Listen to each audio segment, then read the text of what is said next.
Morning. So let's get some rats painted. I'm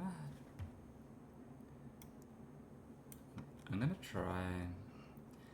Let's see if we get caught for any copyright. But I'm gonna put this just gonna find some lo-fi music and put that on.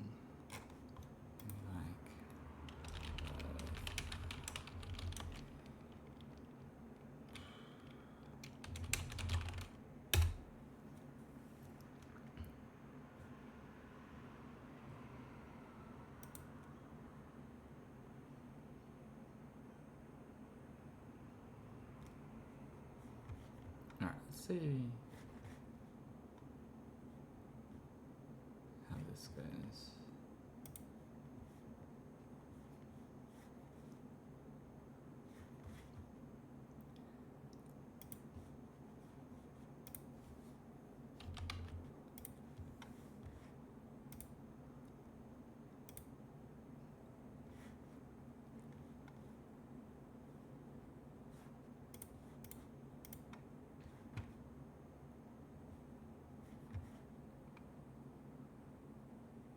Okay, I can't really hear anything. So why is that not working?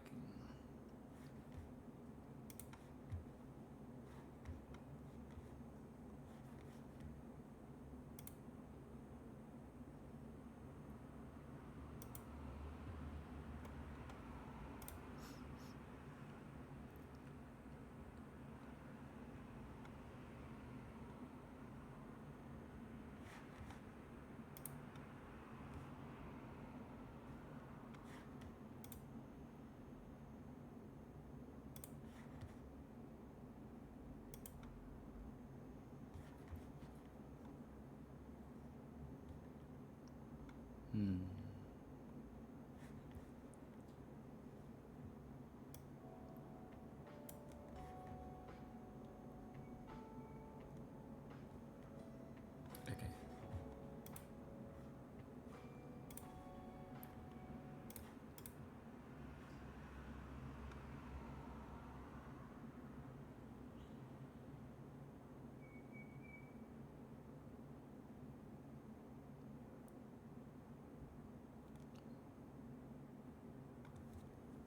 This light's in the way.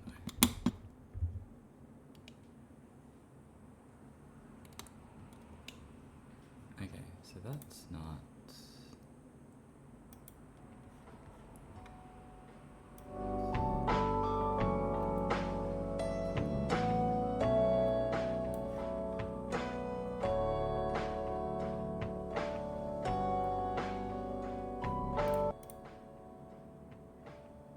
Okay, so that's coming through.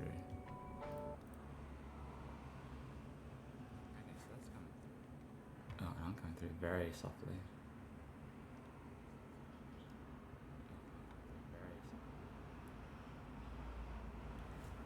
Hold on.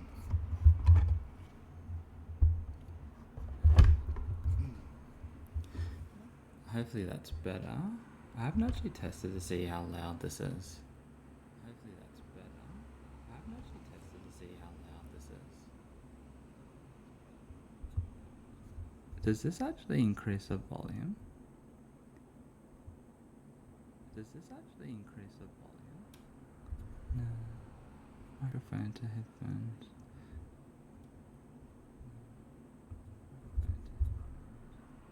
Should be there.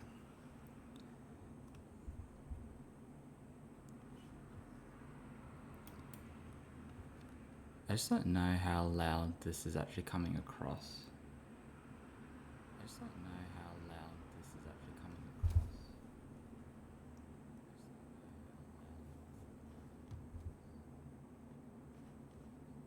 Now I can hear myself several times. Hold on.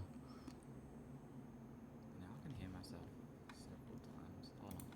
Okay, so we.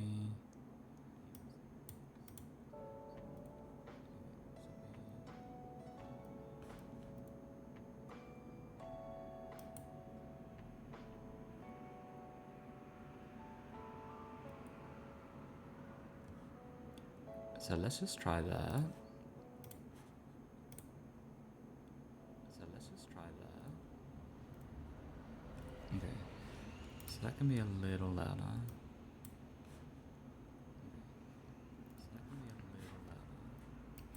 Do it this way.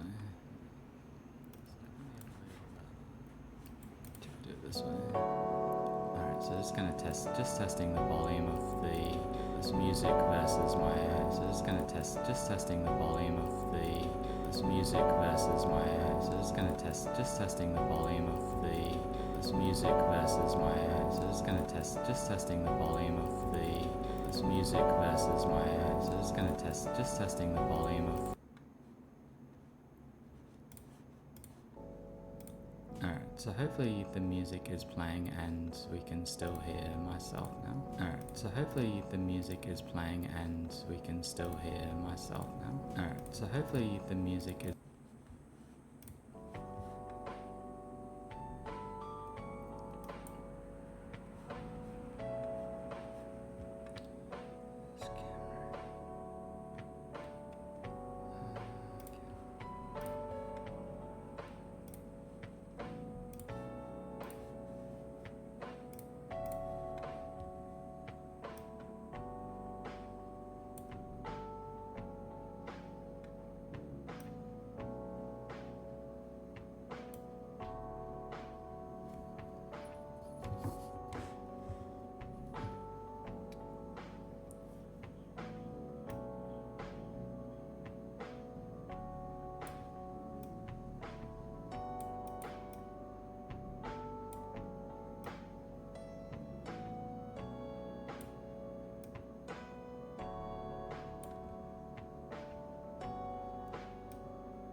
Should be all sorted now.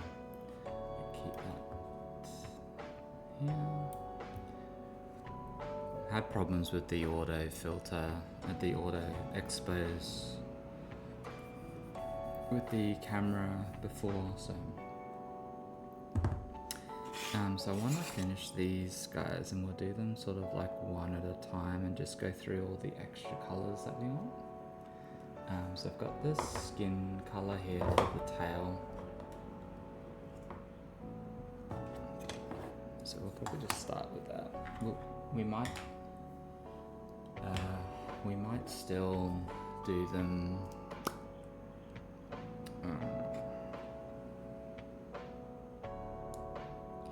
in a little bit of a batch, but not as much as we normally would.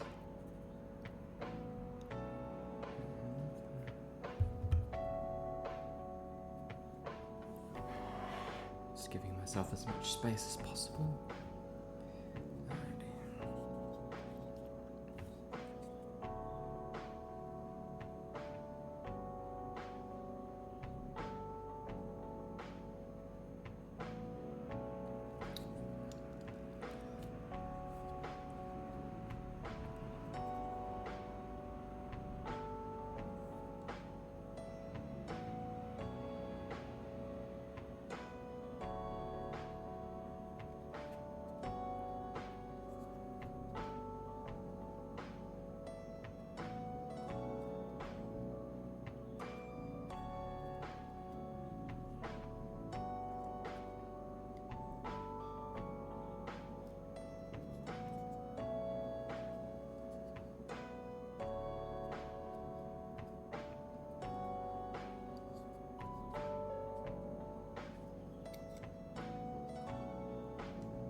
this today. You gonna do it? Yes. Just getting the rat's tail and the feet done for all of these.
Just having a bit of a peaceful day today.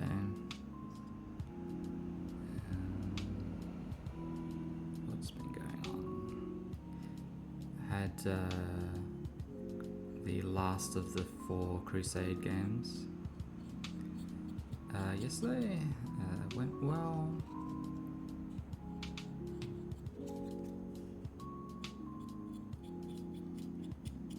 Might have a friendly with the Chaos player.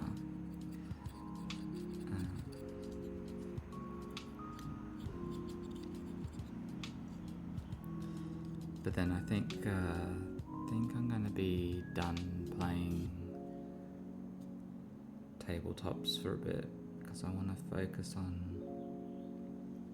my own thing.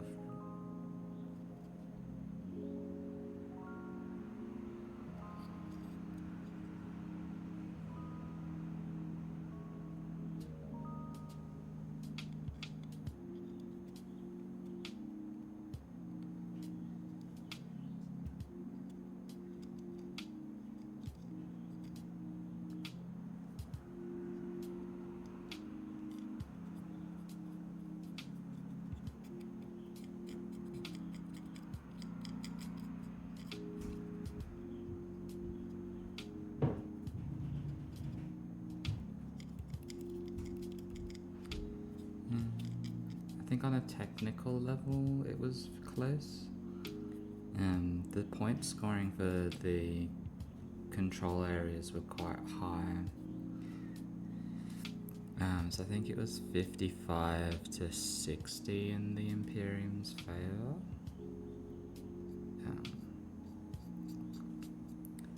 But if you were going off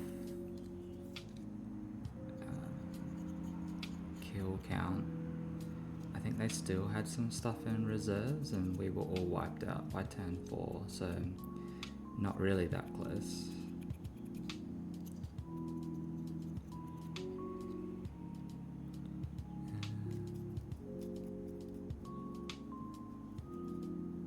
I think spent half the time waiting for the Imperium side to re-roll everything, because they seem to be able to do that all the time.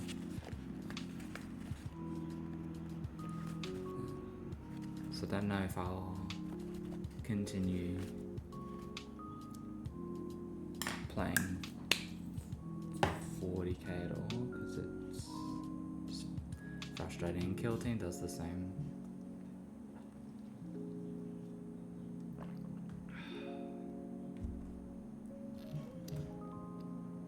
But we'll see.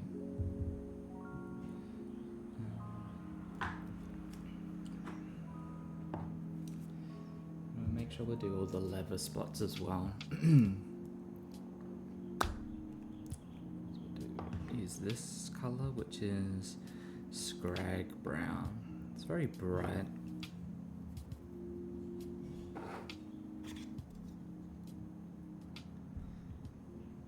If they even have any straps. There's a little bit of a belt.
But apart from the Crusades and new Warcraft expansion, which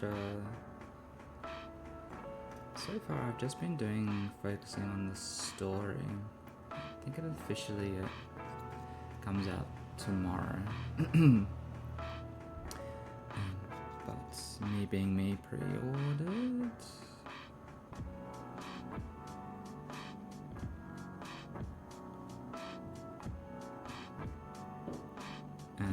And yeah, so far it's been fun.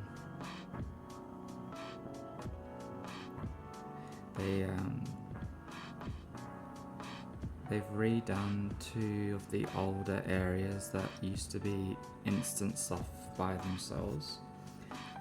So Silver Moon City, which is the Blood Elf starting zone, and Zul Aman, which is one of the questing zones. So, sort of troll focused zone.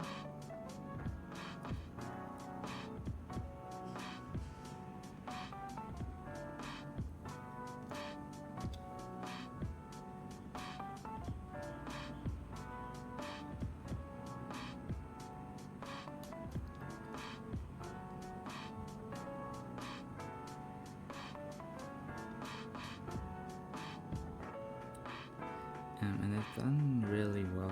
Sorry, just concentrating on these small details. They've done really well with the reimagining of those 2 areas. They feel good to play in. and nice that they're both connected now to the full original map.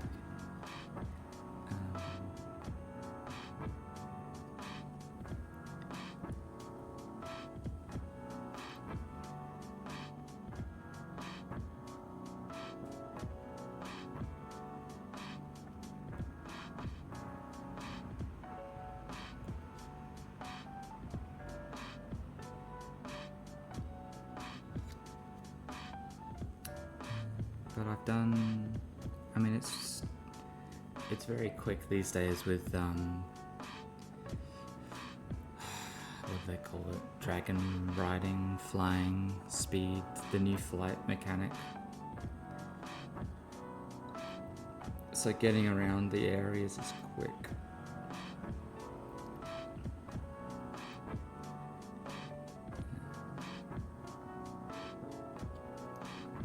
So I think so the old max level was 80, so I think I'm 87.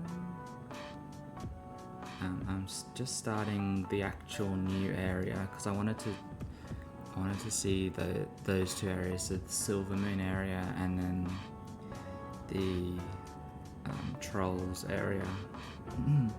See both of those first.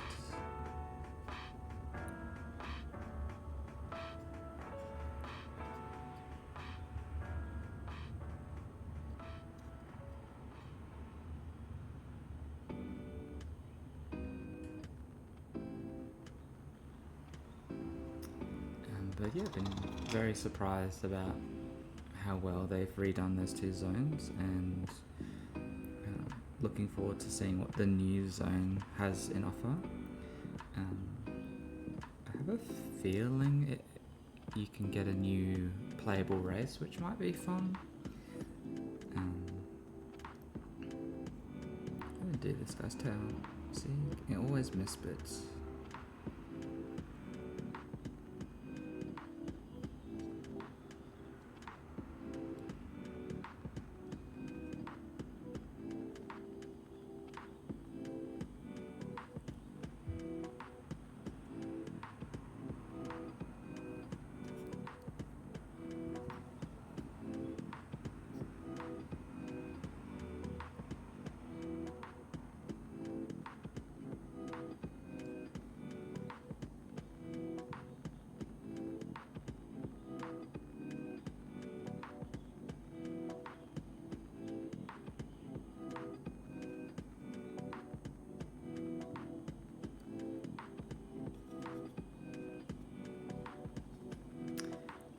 It is hard to get into some of these spots.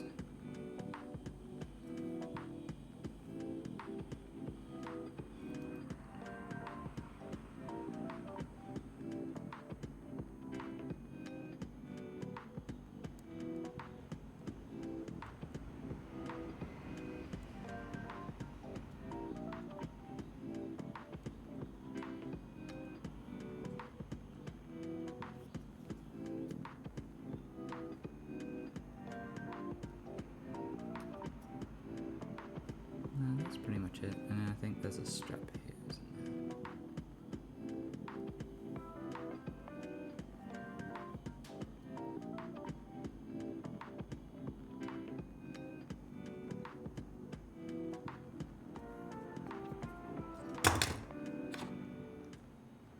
I always find these guys really hard to hold because of the weird shaped base.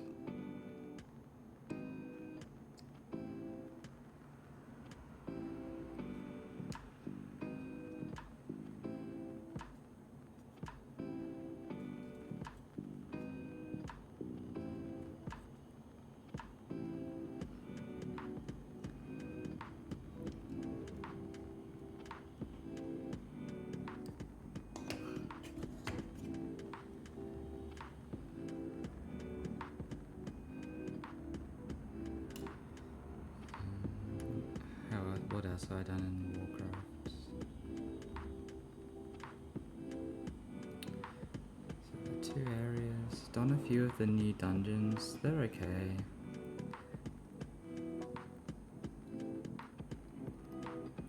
I still can't. It's something that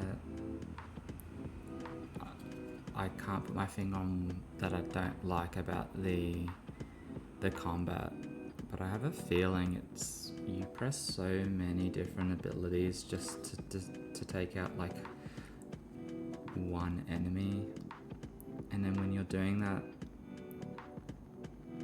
when that's the only interaction you have with the game for dungeons, delves, raids, general questing for the most part, I just feel like maybe they could, because like I did a dungeon just before starting this, and you have to get a couple of offerings, and you give the offerings to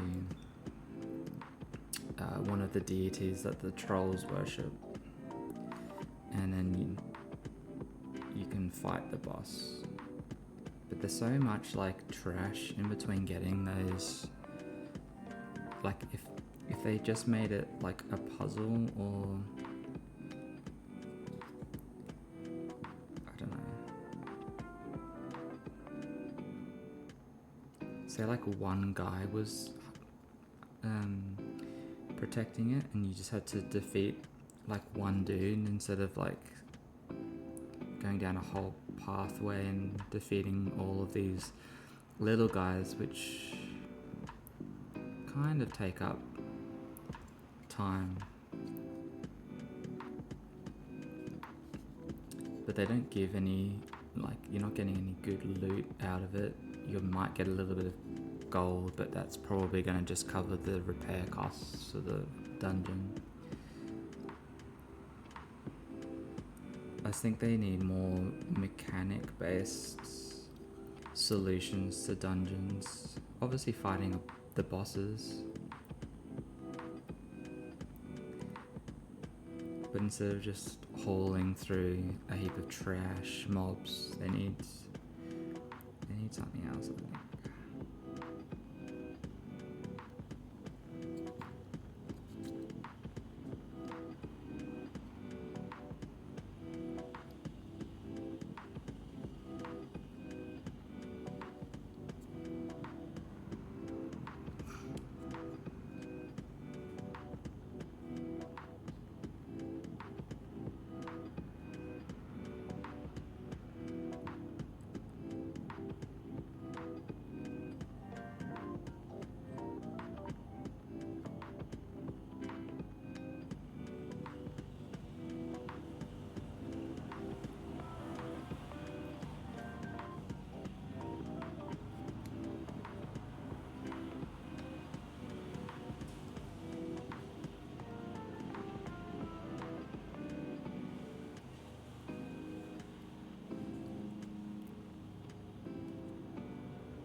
New Pokemon announcements. I think I talked about this last time.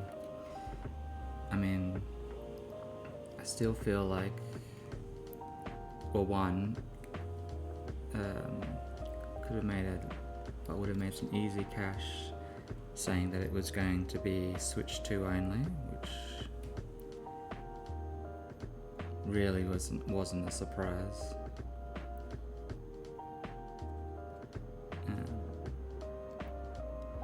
The new Pokemon look like Power World creatures.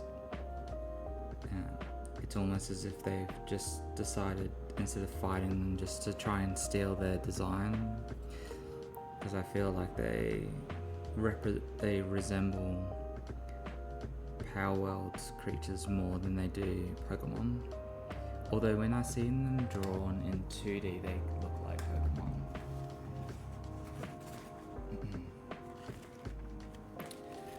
But yeah, I mean, that's not coming out till 2027, probably like a March release for 2027. That seems to be when they do things, so you've got a year until that comes out.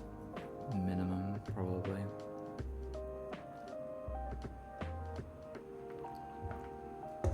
I think that was it. Some like fake small Game Boy that plays cartridge versions of each individual song from the Pokemon games. So you could pay for that, or you could just listen to that on YouTube.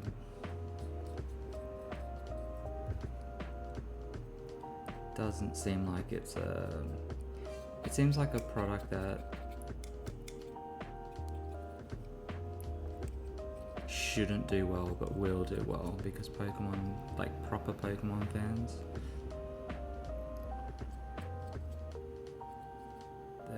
they'll buy that. Just like the Lego that came out recently and everything else. It's basically just giving money to a company that I don't know if they deserve anymore.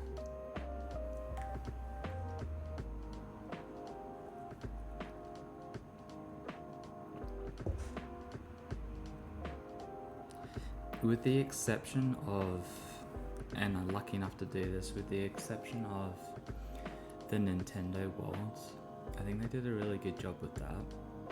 And I think the Mario movies do well. I don't know if the second one's out yet, or if it has come out. I'll check, look that up. There's Mario movie 2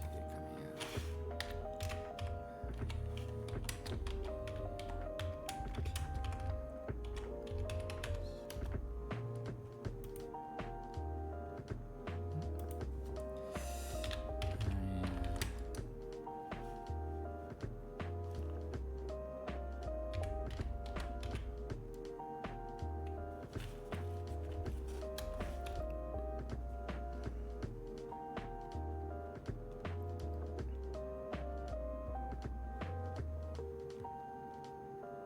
Oh, 1st of April?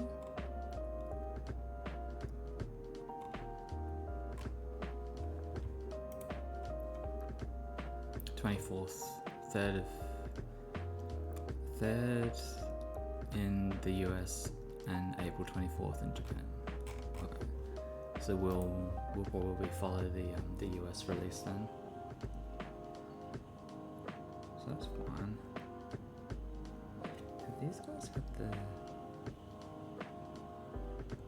I don't think these guys have had the silver shine.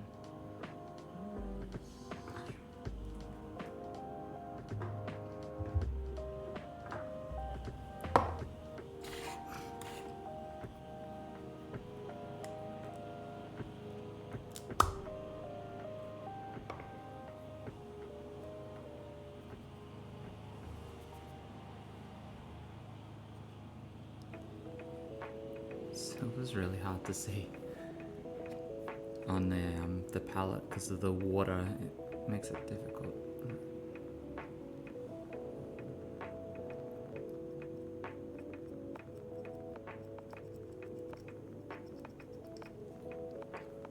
Yeah, okay, so these guys haven't had the silver treatment yet.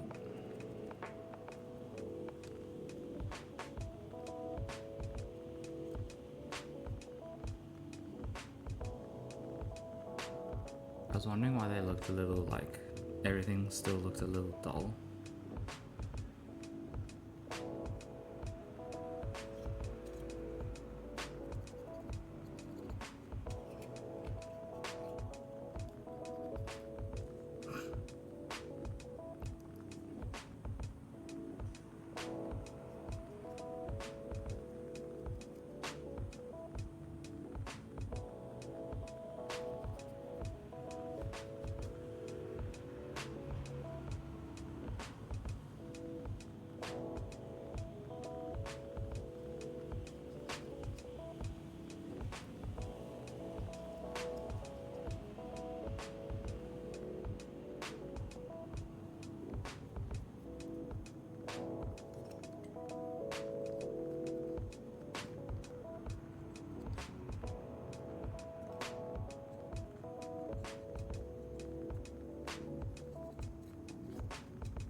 It just makes the models look so much brighter.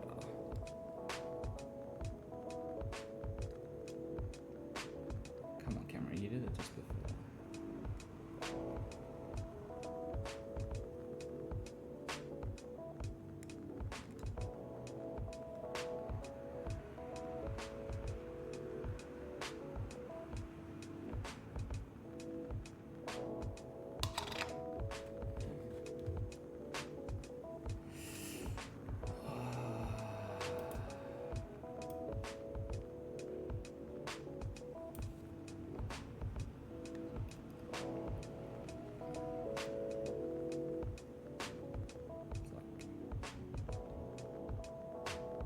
Completely different with that second silver. That's why I was like, I don't know if they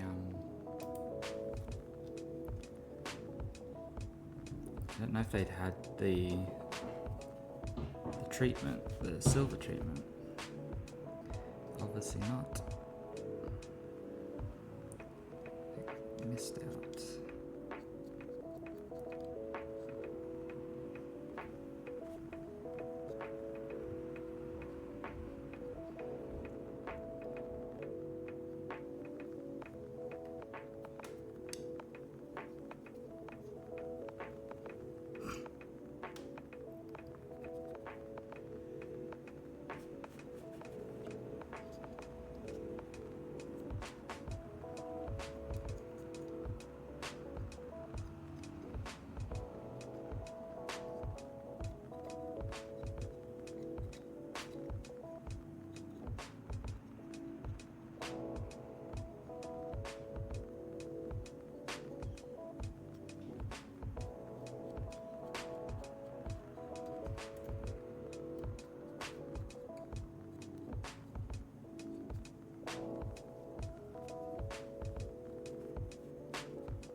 And then the last one.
this will play ads, that'll be weird.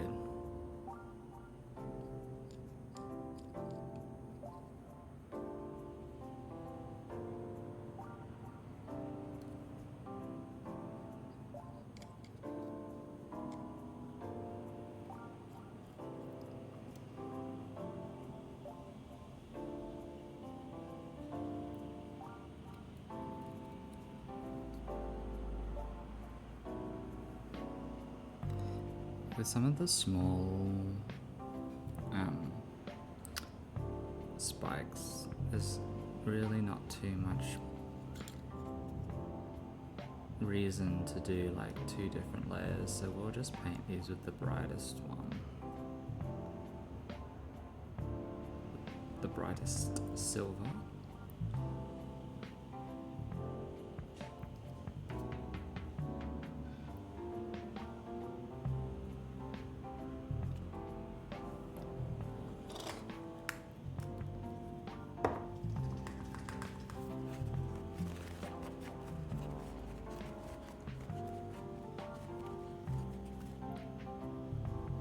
So I think I'm going to paint these all with so many bits to keep track of on the Skaven or on what you're building.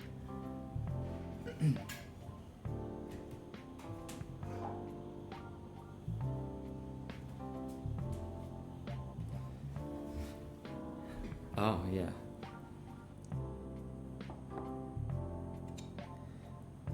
Yeah, I miss bits all the time.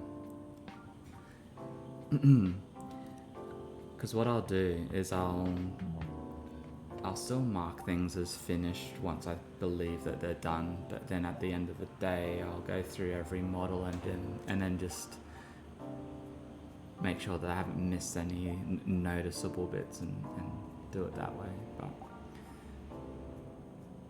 some of these are starting to get to the end now, which is good.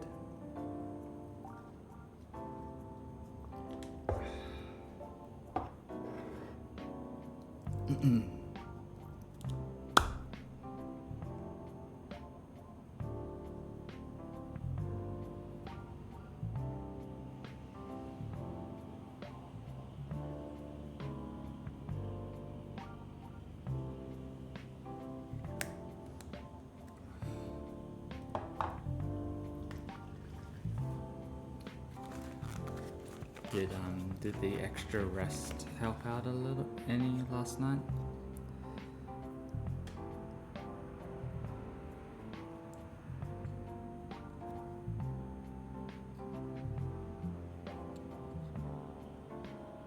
Oh no. That sucks. I'm sorry to hear.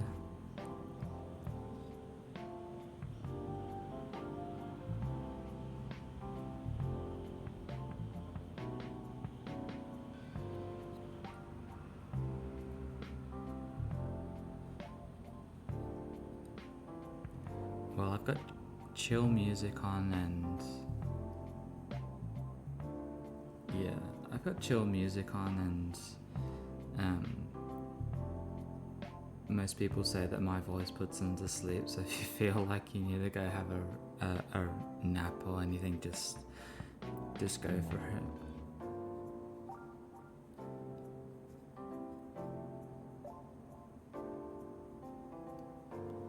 I'm gonna be here till probably 3 or 4.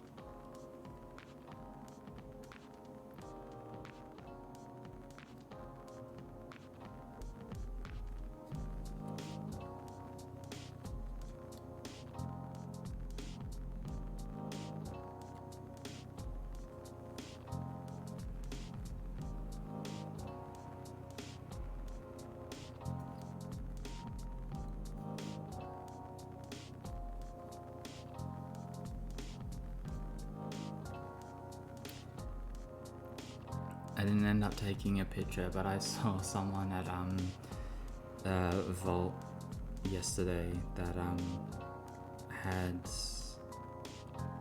I mean, not doing the marbled stuff, but had a white and a blue turquoise, a blue turquoise Necrons. Well, I'd say army. He had painted about 1 unit out of a whole combat patrol's worth, but similar colours to yours.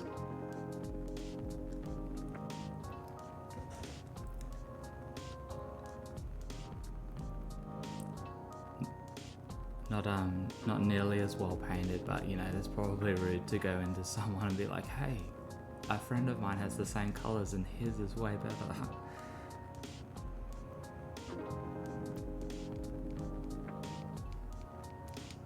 Nah, it wasn't actually that bad. It was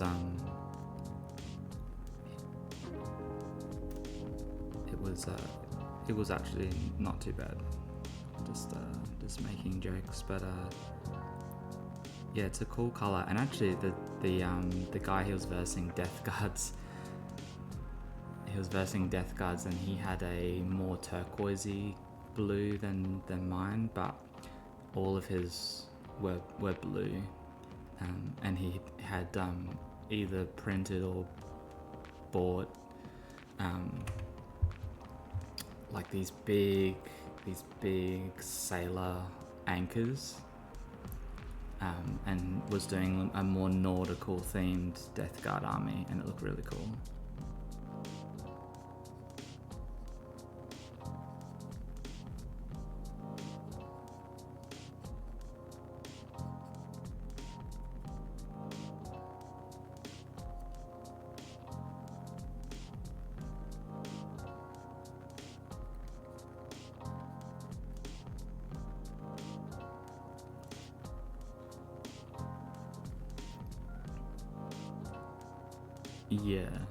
Yeah, me too.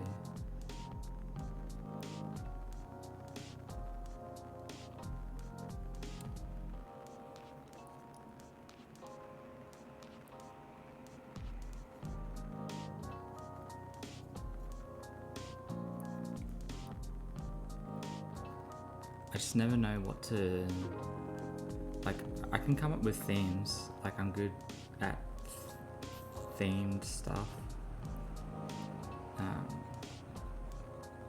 But then when it comes to actually putting like models together with extra bits or swapping out bits, I do not have the energy or the time. Sometimes the money. I mean, with 3D printing it's a little easier, but yeah, I will pass for the most part on adding extra bits or changing bits to models.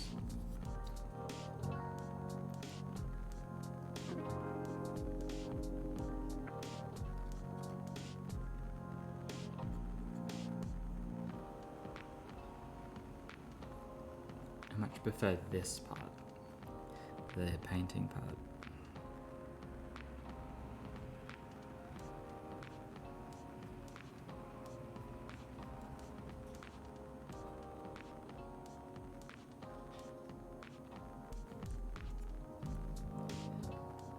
Yeah.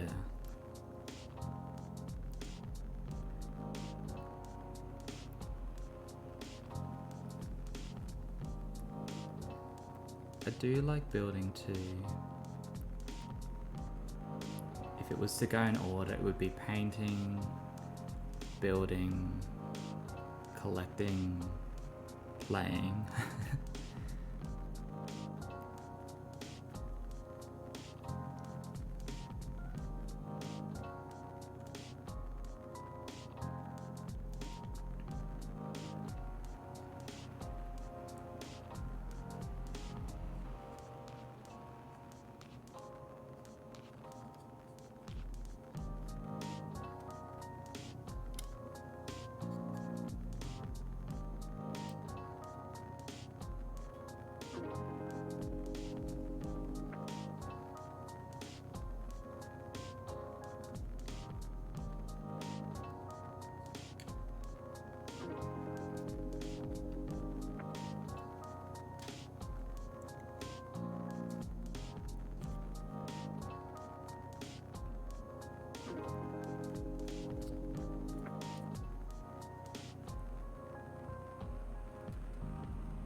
problem is I run out of space.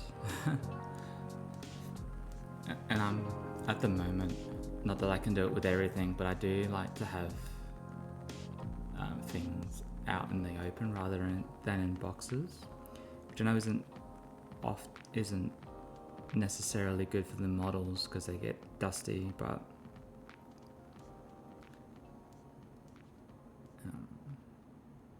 I probably do need to invest in some larger crates to put a few of the armies that I don't use as often in or don't need to have on display.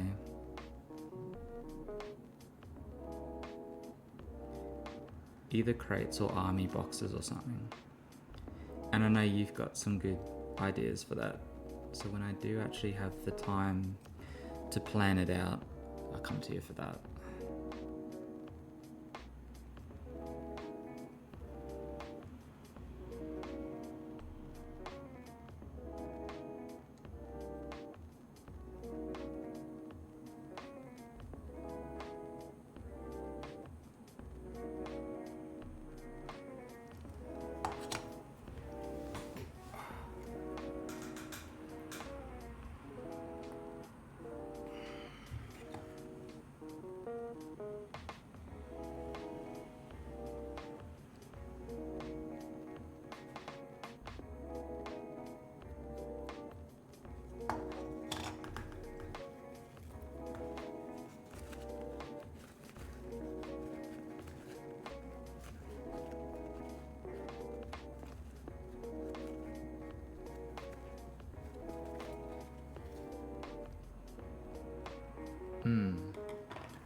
Yeah, that's a good idea actually. If you've got a heap built, they might as well not be on display until you need to start painting them. I mean, I've makeshifted everything. Like the cupboard that you would use for linens is 40k stuff. I've got a chest of drawers, which is Warhammer stuff. And then in the bedroom, there's a bookshelf that's also Warhammer stuff. So,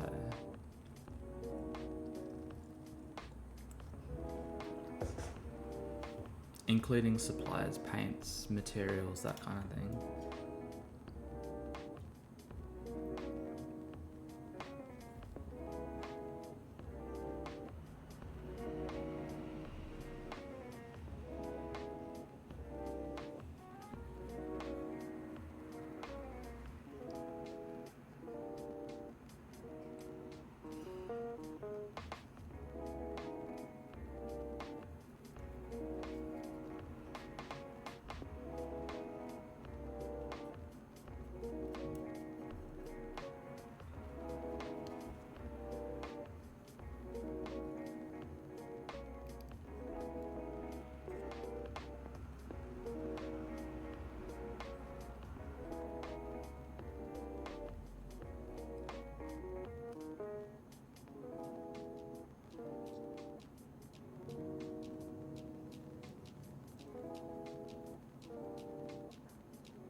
Oh, I checked for the paint that you were after as well while I was there, and it still hadn't restocked, so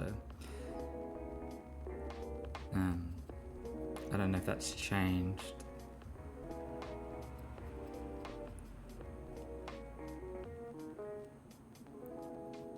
or whether you've actually ended up picking it up at all. But if I see it, I'll pick one up.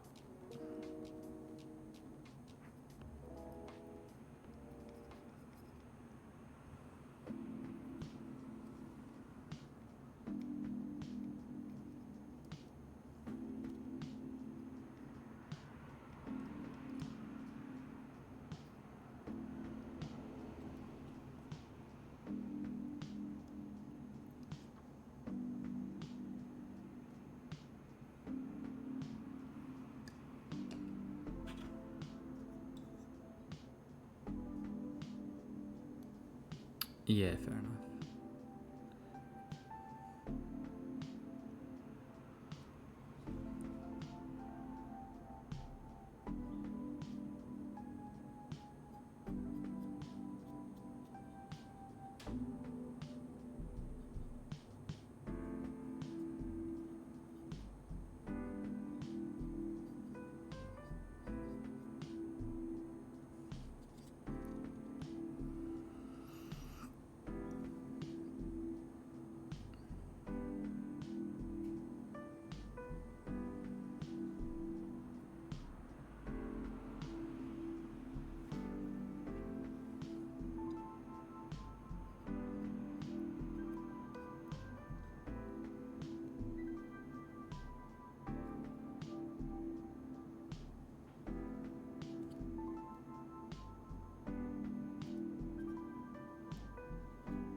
I think I'm gonna say no to ever buying horde armies again,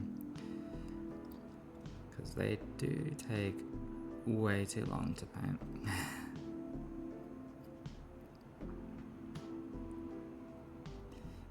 Which is a problem because we're pretty sure that orcs are coming out in the next edition, and they are kind of one of my favorites, so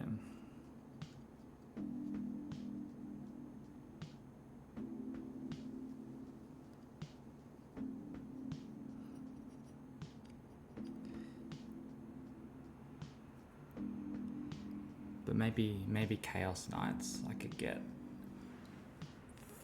4 models and have enough points for like 2,000 points. Now they may be bigger, but it's still only 4 models. Oh, that's a hat.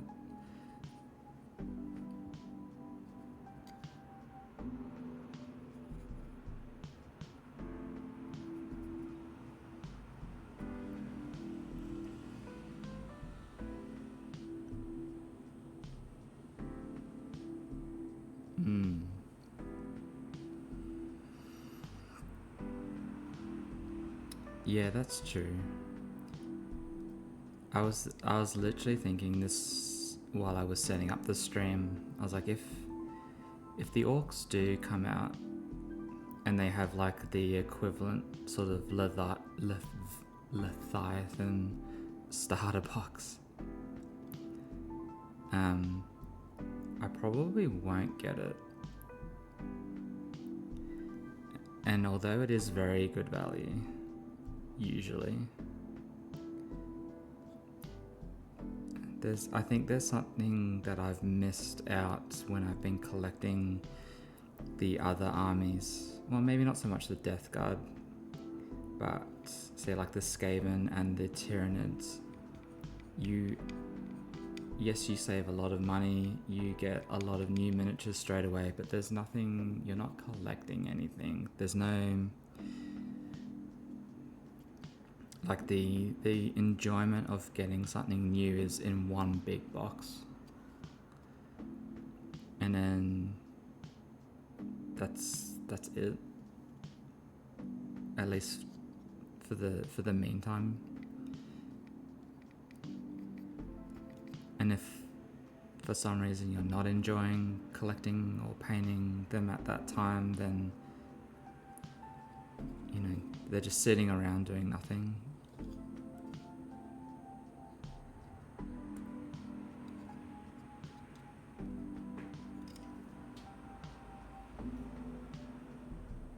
We'll see. It'll probably be the best starter. It'll probably be the best starter box ever and have really good value and some really cool models, and that'll change my mind, but we'll just see. Still got a few months anyway.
Now we just need to choose the colours for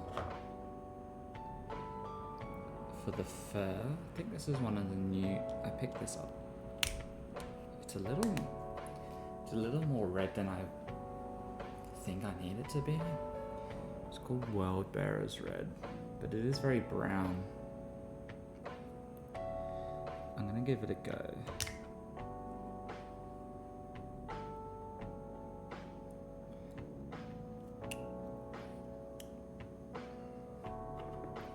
And not for all of them.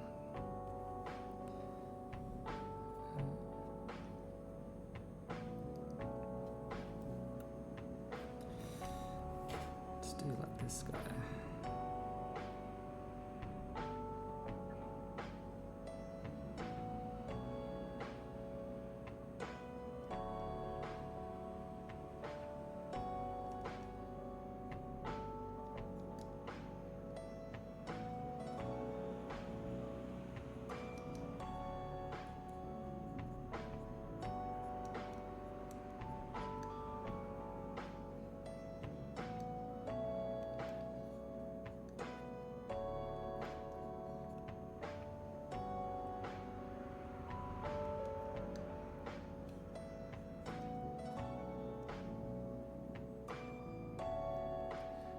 It's the light as well.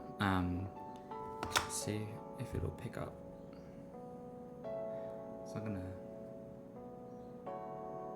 My autofocus has been really terrible on this camera at the moment, so just give me a second. There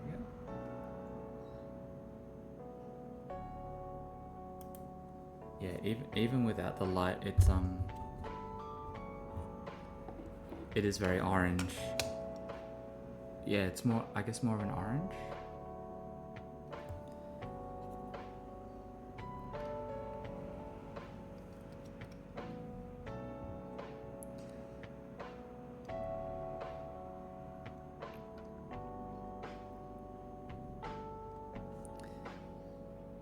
I think the best way to describe it, especially dry brushing onto the brown, is it's probably similar to the orange that like an orangutan is in nature, and not like the bright orange that we associate them in cartoons.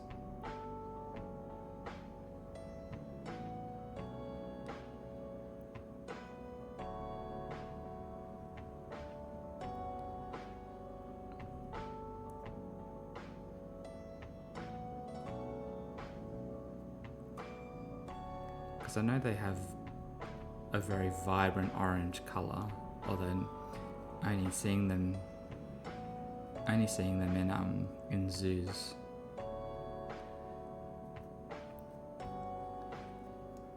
But let's see if the autofocus will focus.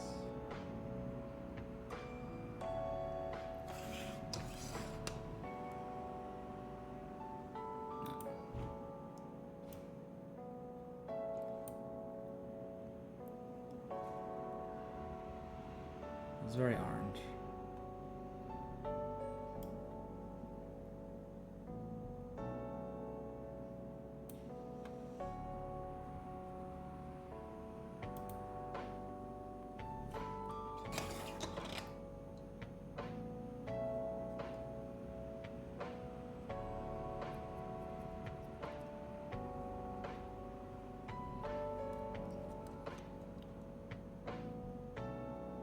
I think if I was gonna spend more time to turn this sort of paint quality from, you know, batch tabletop quality to something a little more professional, I think I would use this more as like the highlight onto a brown rather than it being the main brown color, but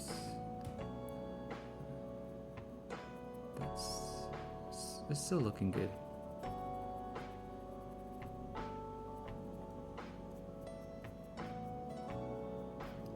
It's almost fox orange.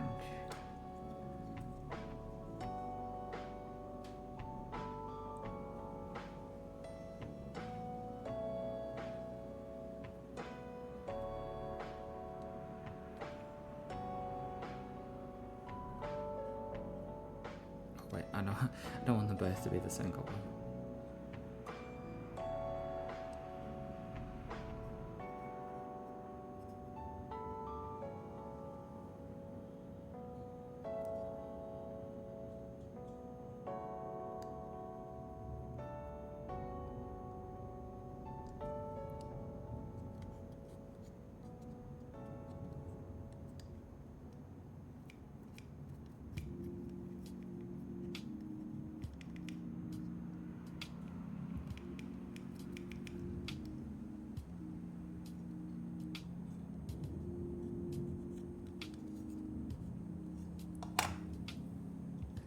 Then I think actually what I will do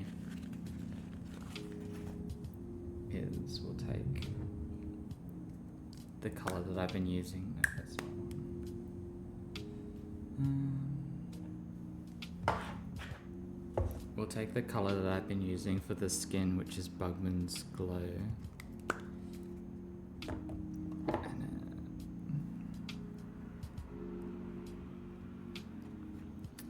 Shade in the nose area a little bit.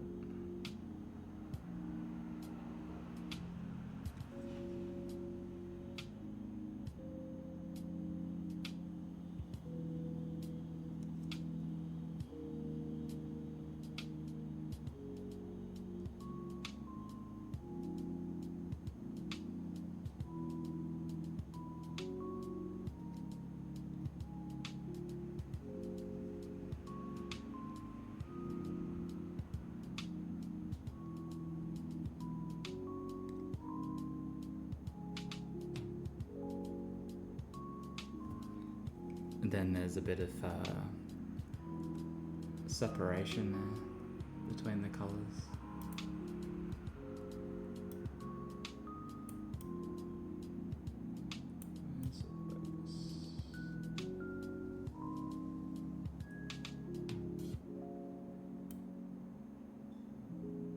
And then we'll just repaint the nose black and then that'll be good.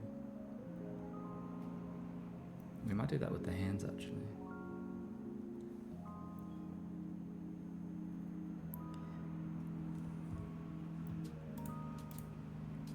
Oh wait.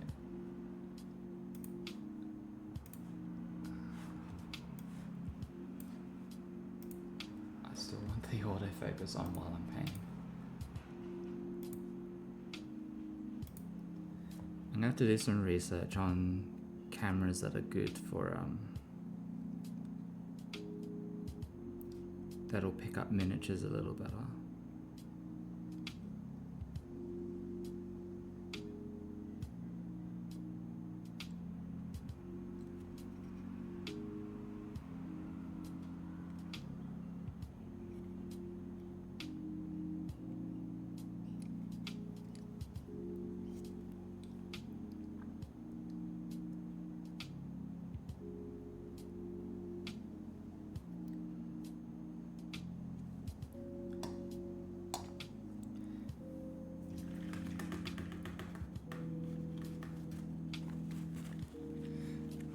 Yeah, I think it's also just a cheap camera. Like it's I think it's a Logitech one. I think it costs under 100, maybe closer to 80 or something like that.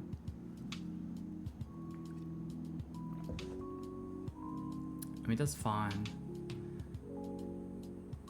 And it might also just have to do with the amount of light, and it just can't recognize the mini when, because the light is basically touching the camera.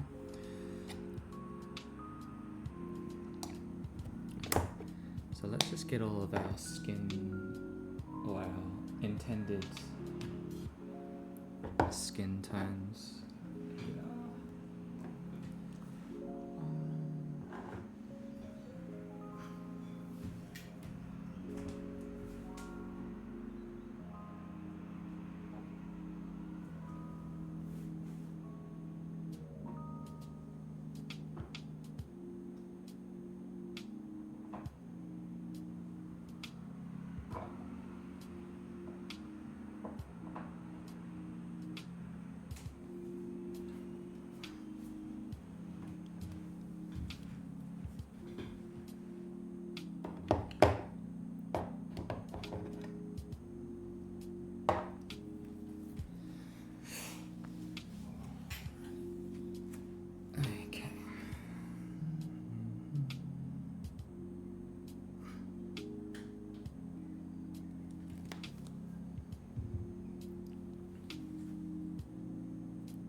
I think the other thing with this camera is it is a webcam, so it has a very narrow focus point, so it's focusing on just a subject, which is why it's probably better as like a face cam.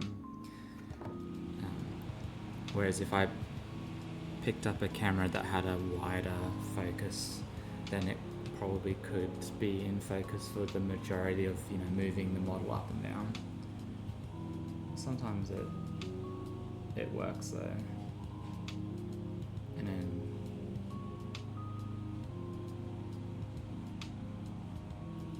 then other times it doesn't, so it's all good.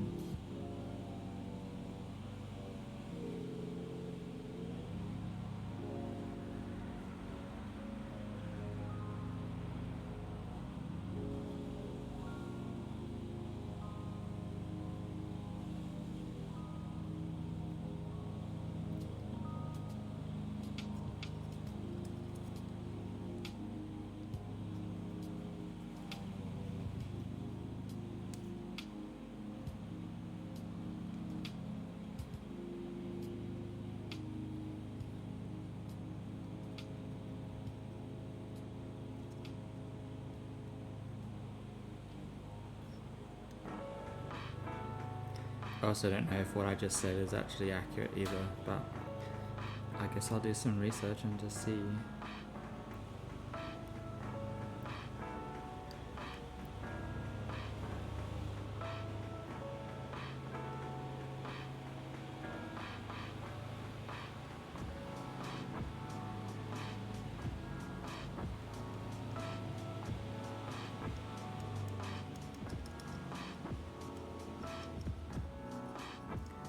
I just realised I started painting that red colour and then actually ended up painting the other one. But I'll just paint over that and that'll be fine.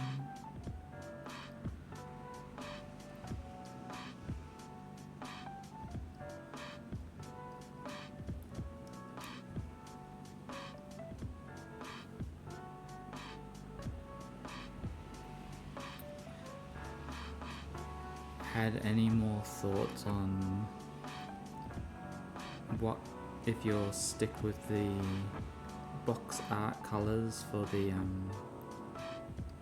Necromunda stuff, or are you gonna go and try and do some research and design your own color scheme?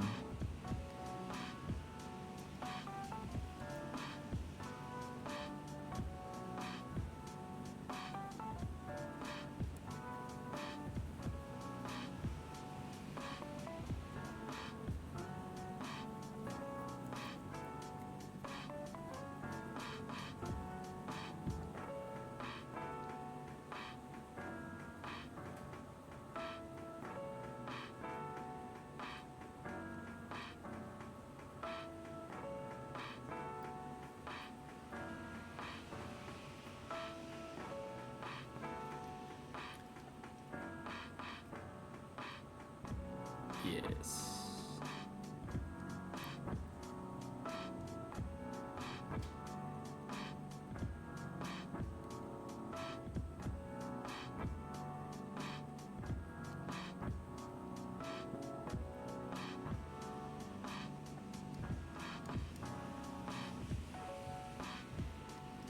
Yes, and there'd be some good research in things like Vampire the Masquerade and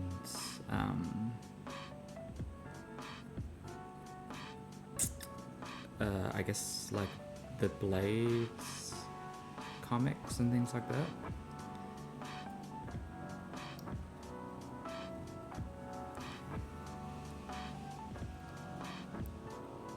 Because they're totally not vampires.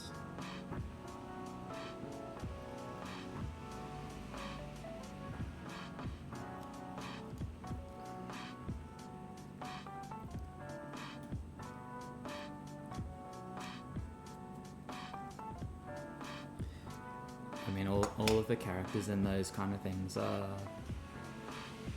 pretty much like the modern day vampire. You know, old school vampire would be sort of suit, but with the big popped collar, and then modern day vampire wearing sort of trench coat to cover up from the sun. Lots of browns, lots of greys. Which sound dull, but I think you can do some really interesting things with those colours. Like give them texture and, you know, wear and things like that, so that they looked lived in.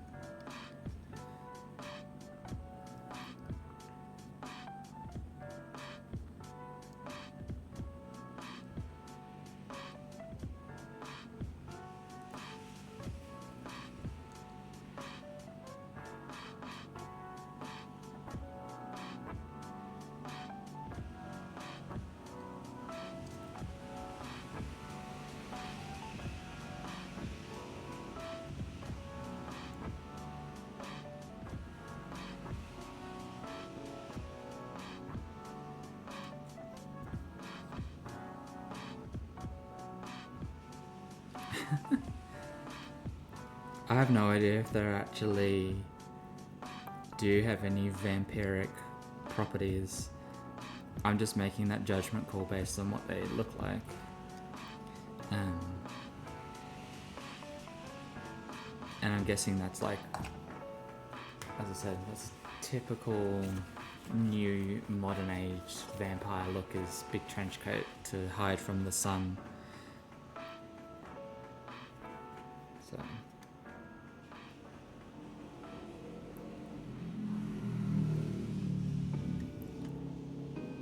just an educated guess on that one there.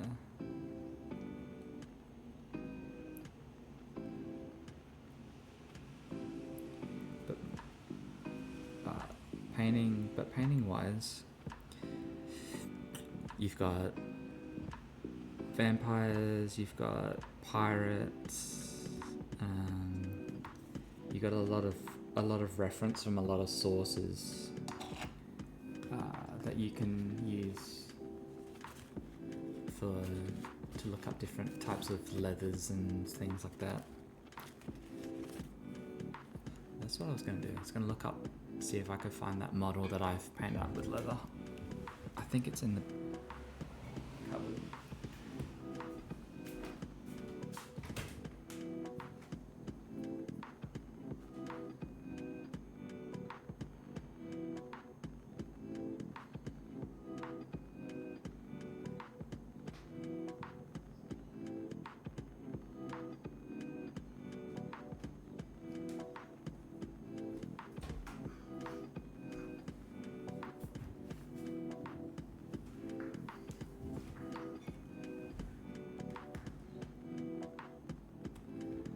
I think this is the model that I went super hard on and gave leather a go.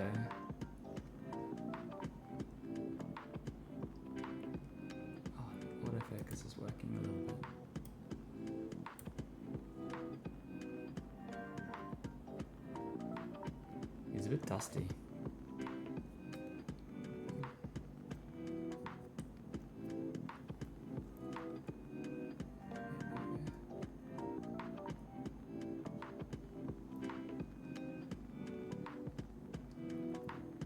And it was just, it's just different layers of brown and then just like little nicks with I think it's actually a grey, or it might be like a very grey cream colour just on like the edges and things like that. So I can probably find the tutorial that I followed for that, and then there's this guy too.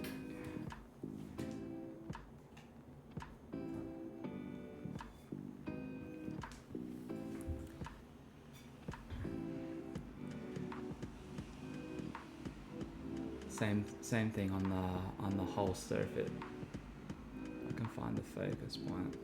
I think I did it on the edge of the strap there.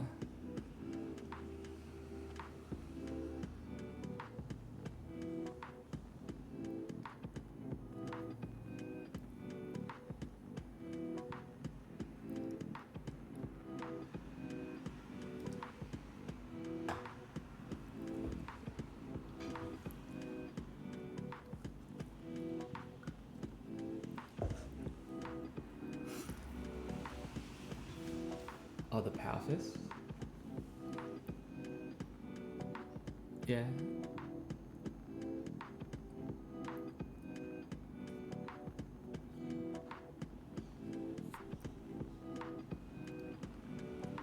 After painting this guy, I really like the Raven Guards, the Blood Raven colors, and then doing the like non-metallic metal as well.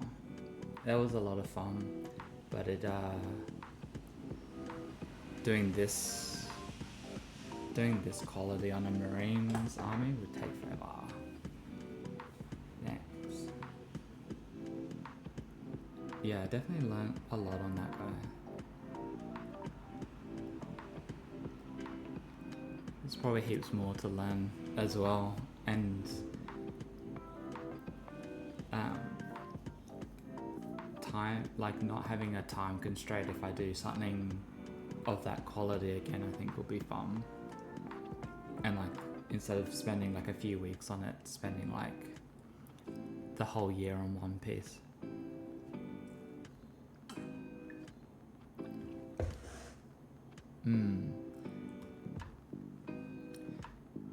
Well, the actual like colors, the red and the cream, no, not for Golden Demon, but probably like, you know, the same length of time that people spend on their Golden Demon, but no, because Golden Demon's too hard to enter these days, because I think you take the model to, like it's just one stage, like it used to be you would take it into like the Brisbane store or, you know, another store, and then they would judge and then they would ship your model, if you got through those stages, to like the Sydney finals. Or if you could take it down yourself, you could take it into the Sydney finals where they do like Australia, and then from there you would go on to internationals.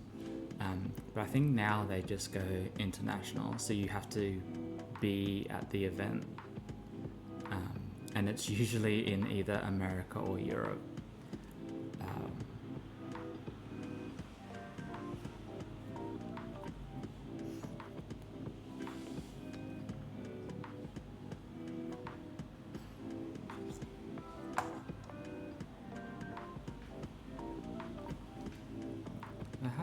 Have to see if any of the conventions here do painting competitions. I'm sure that like one of the board game focused ones might do it,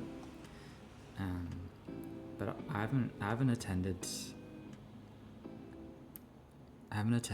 any of those. Just supernova, which is too general.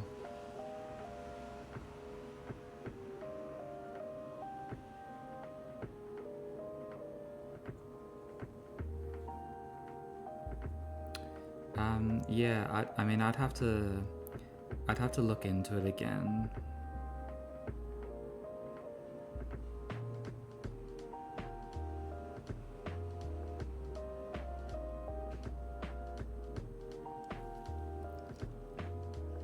All good.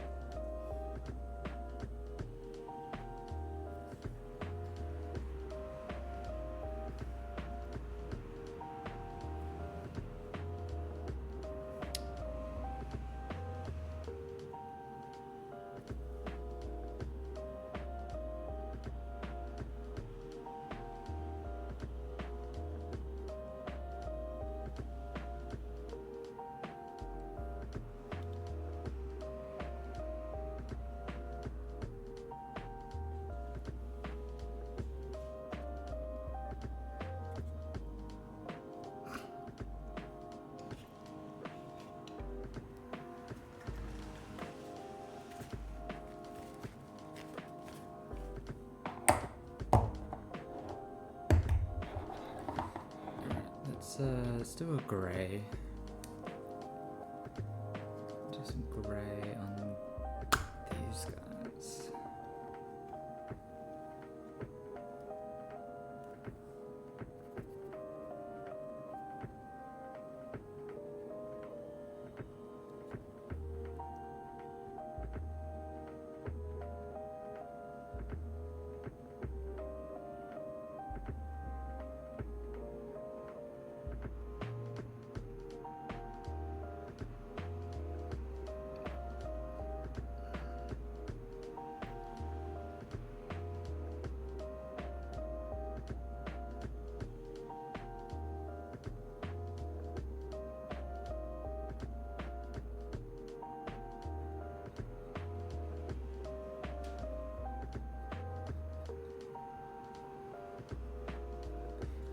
And we're still just dry brushing on top of the brown, because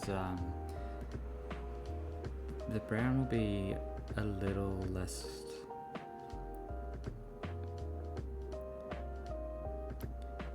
I don't know, there's something about dry brushing on black that doesn't feel as natural. But with the brown, just adds a little bit of difference to the color.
And his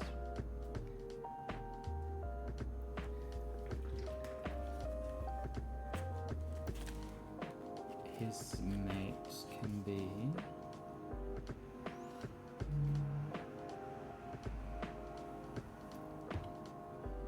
maybe this one.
I like this brown. This brown's really good.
What's happening here?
I think playing Skaven would be really fun in one of the Total War games.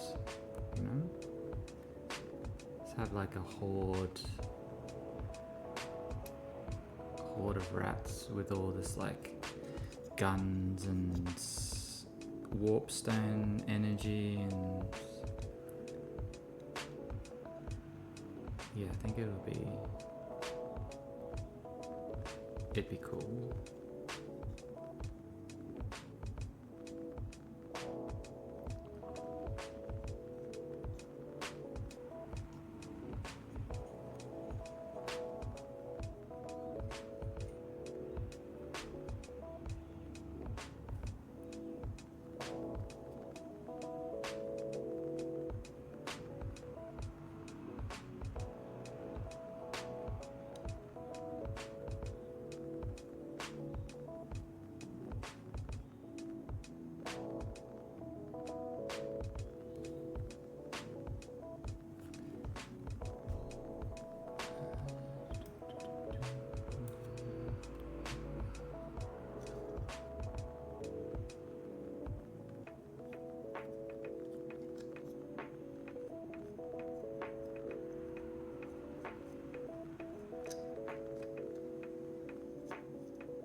these guys.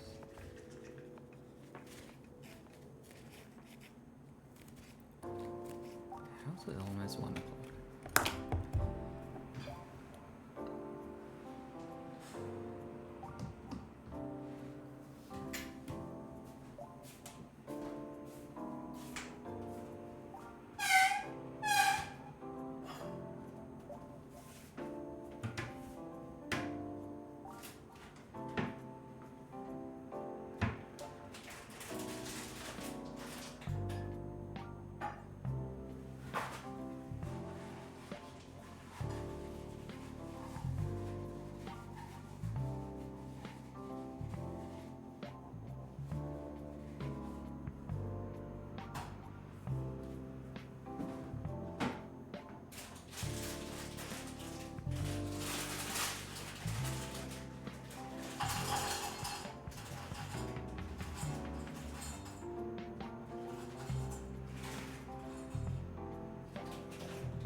And in this last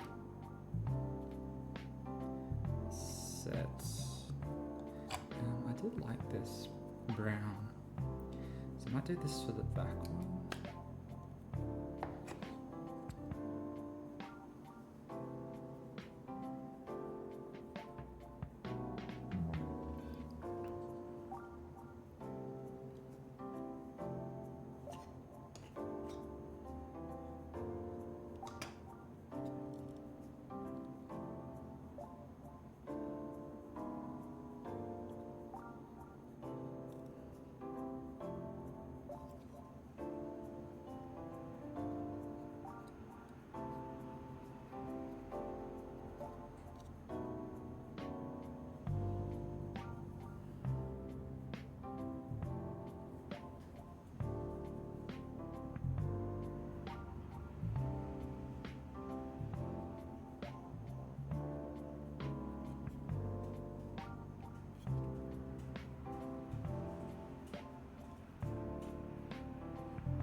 Thank you for the follow, really appreciate it. Sorry, I've been a bit quiet. In the details part of painting these rats, and yeah, sometimes I feel like I'm focusing and then not actually saying anything. But they're coming along. How are you?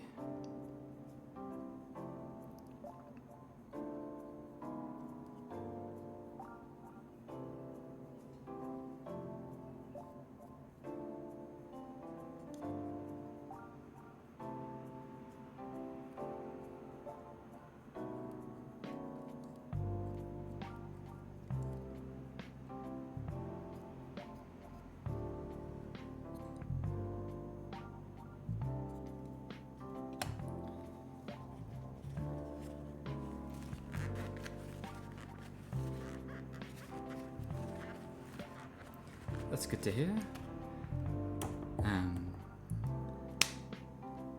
Oh, thank you. Really appreciate it. Yeah, I'm painting, going through all my Skaven at the moment to try and clear out big backlog of stuff. So yeah, just doing these riflemen at the moment, and then I don't know. We'll either do the rat ogres, which are here, which need a lot of most of what needs to be done on them is like their furs and things like that. Or we've got a few of the like character models as well to do. So like the spotter I might do, and then this guy. You are painting, building, playing any tabletop games at the moment?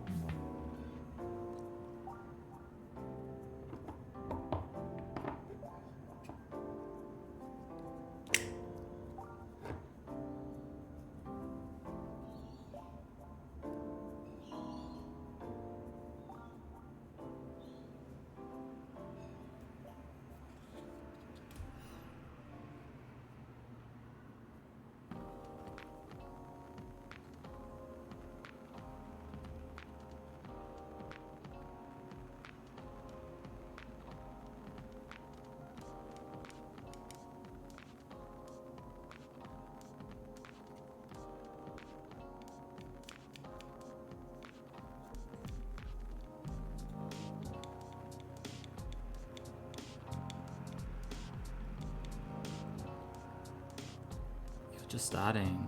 Oh, very good. What are you starting with?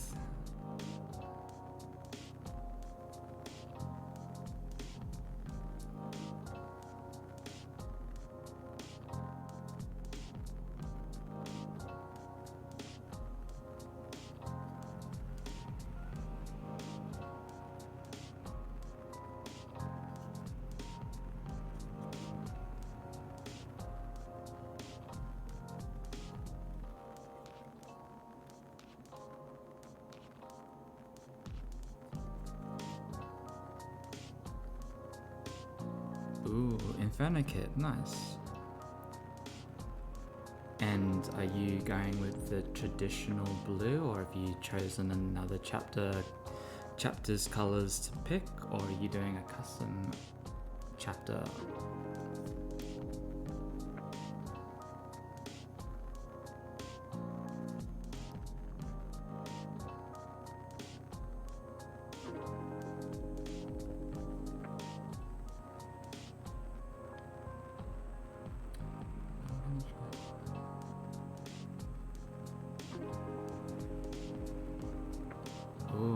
Very nice. So you're not quite sure on what chapter you're going to choose, but you're going to try a few different paint schemes out and see which one you like the best. Yes, very cool.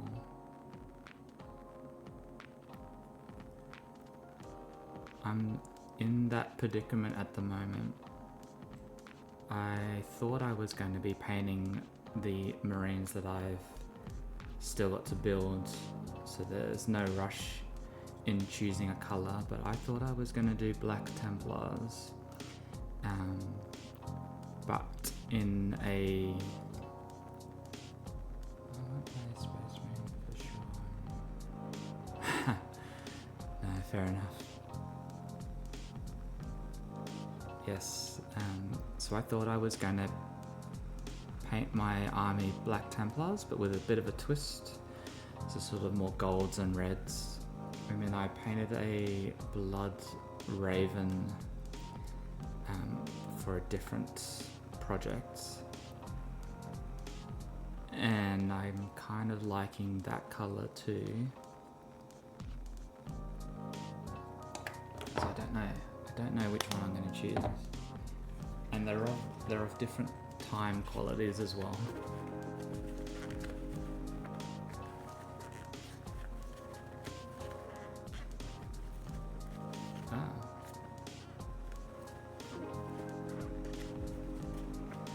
Yeah, a little bit. Is he? I think he's... Hold on.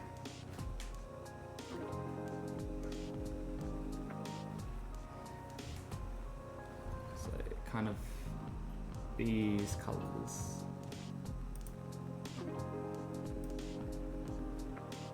Once I get the focus.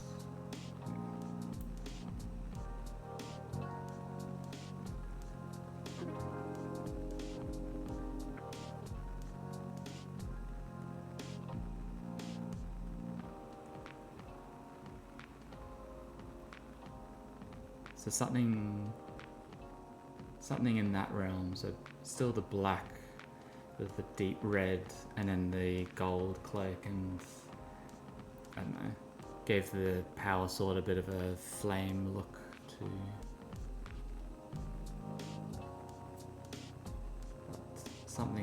Something like that. And then this is the Blood Raven character, which I also really like because it's simple. It's literally 3 colors.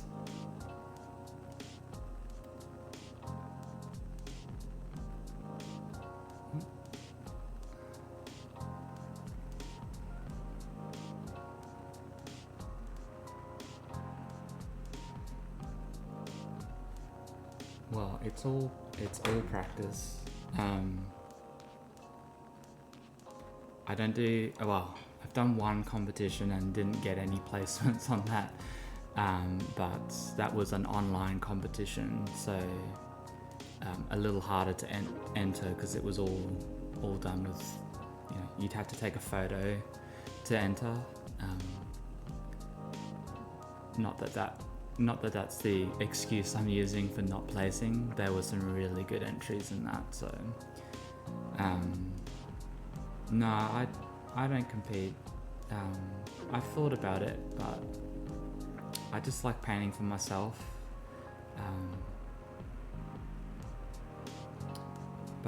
Yeah, I've been on and off painting and playing Warhammer for, I think I worked it out, it's like 23 years now.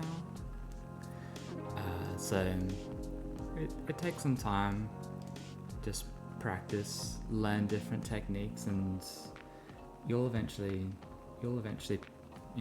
pick up different habits and different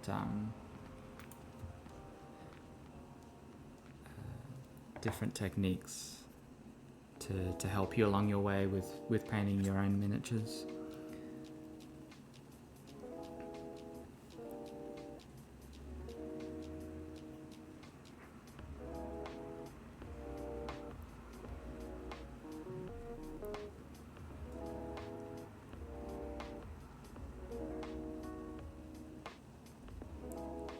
I think it's the tricks that help you with your not so much speed, but getting through painting an army that are the more important things. And then if you want to take your time on something a little more fancy, then choose something that's outside of your own army to paint, and practice things that you normally wouldn't have the time to do on a larger scale.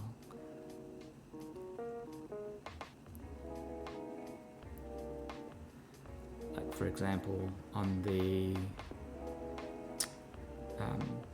the Blood Raven character, I did non-metallic metals.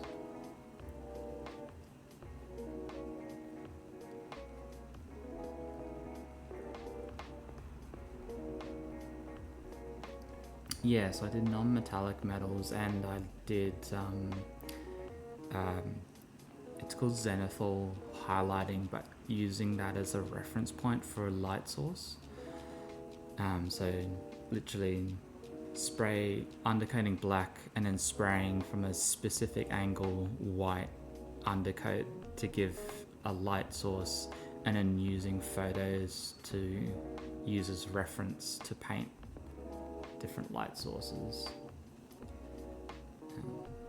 which sounds very complicated, but I promise you it's not as complicated as it sounds.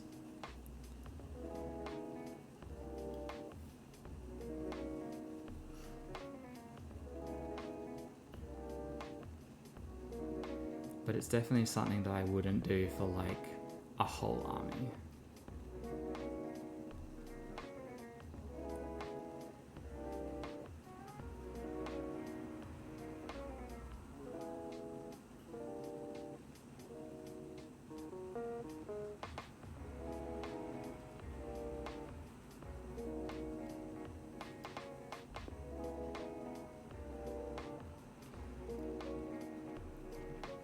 But then,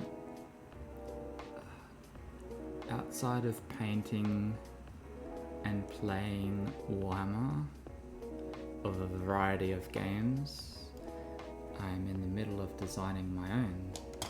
So on the weekdays that I stream, I will be streaming a program called ZBrush and doing some modeling in that.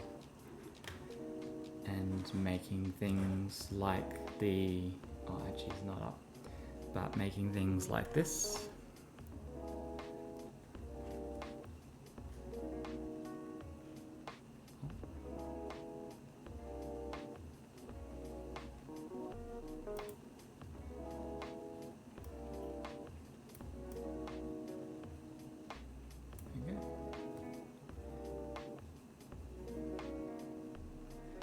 This was designed in ZBrush by myself, and then printed, and then painted as well. Although I haven't finished the base, but he's coming along.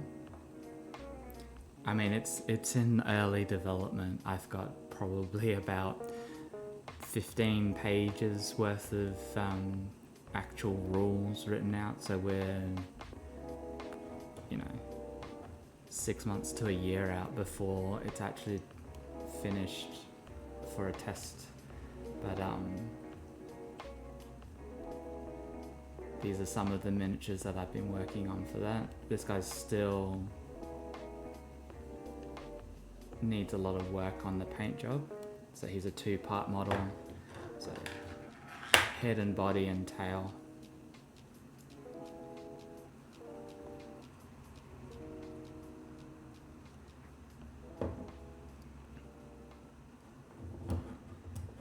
And then just some little ones for fun, some little D&D miniatures as well. So little mimic there. And then I haven't printed it, but I've got the actual treasure chest modeled as well.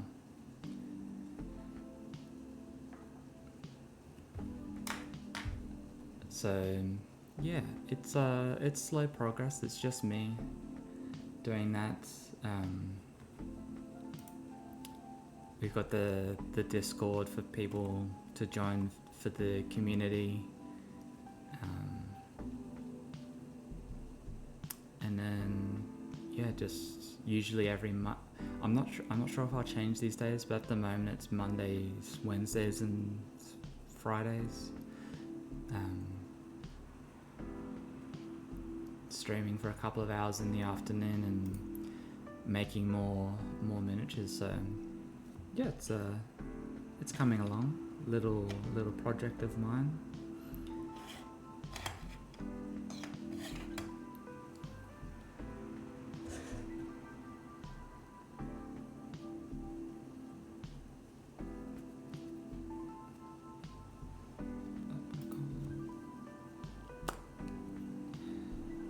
I'm gonna fix up this guy's.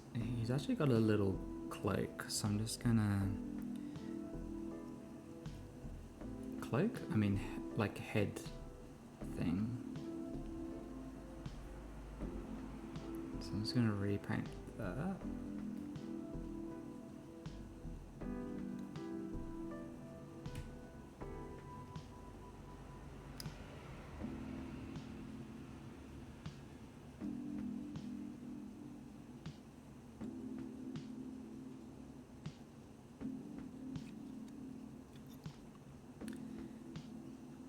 And then they're starting to come along well as well.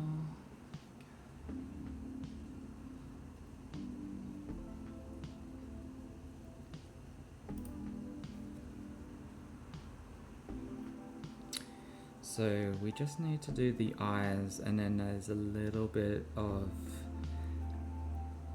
touch up on bits that I missed.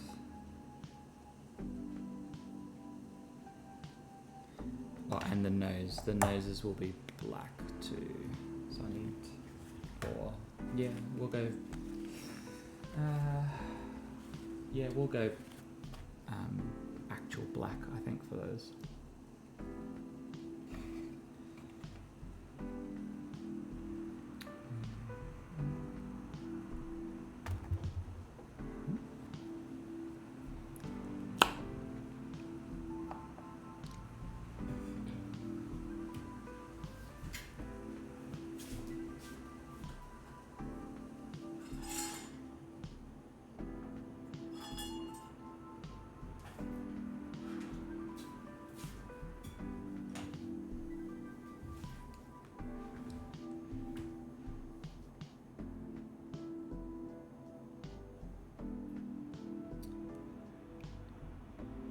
Yeah, I know some people that use magnifying glasses. I have this. Hold on, I just need to set a quick timer.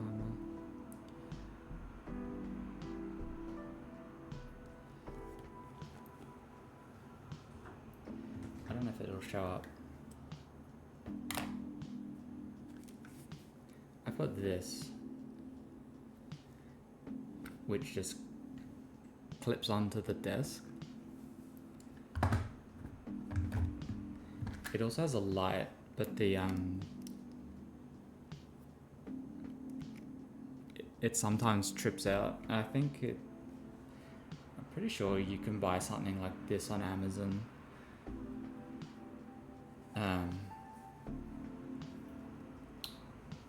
I don't know where I got this one particularly. I think it was a present, so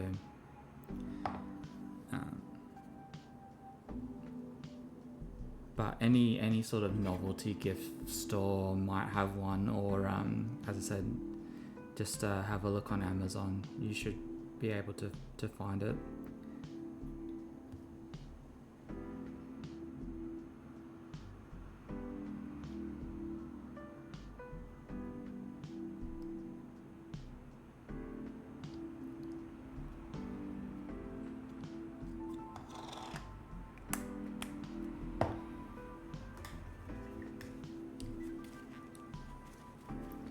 I think there's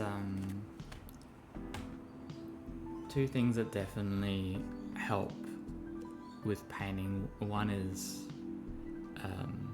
a good light source. So I've got a light just here. And then if you do need it, the magnifying glass to do small details.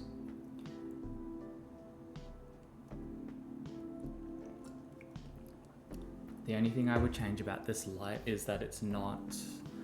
This one's got a little bit of a yellow tint, and I would probably personally either prefer a light that has what's called a daylight bulb, which I think is it's either slightly orange or slightly blue, or like a very light orange tint, or you can get just a white light. It's not really going to change too much, but you're not getting any of the you're not getting any light tints on while you're painting, and if you're very pedantic about like color theory and things like that, it's going to be more of a true color that you're seeing than it being a color that has like a slight influence of orange. Again, for this level of painting, I wouldn't bother, but if I was actually going to go professional, I think I would invest in a white LED light or something like that.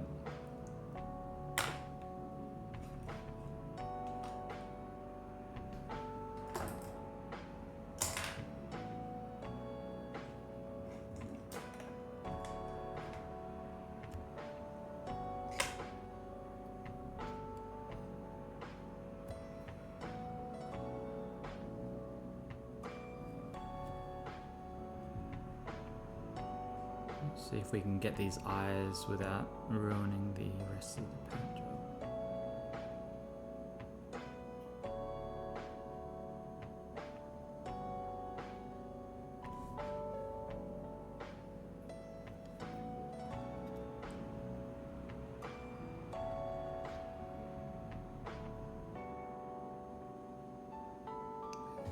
Where's the eye?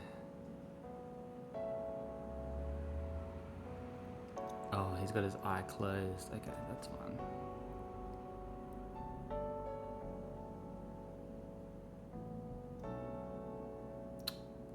Nope, messed that one up. That's fine. Oh, and this one's behind a shield. That's good.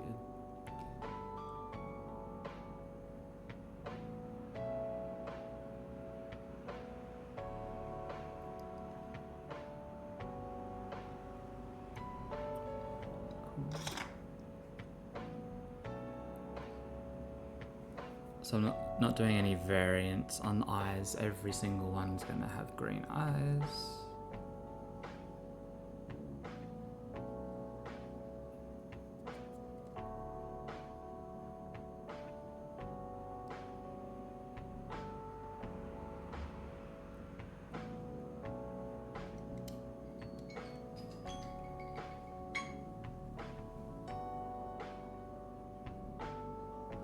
Maybe this is where I use the magnifying glass. Seem to be doing okay at the moment.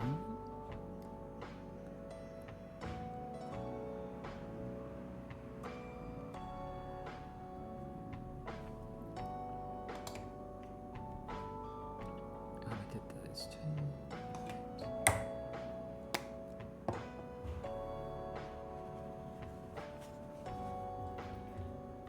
Oh yeah, what miniatures did you find lying around? Just some old 40k stuff, or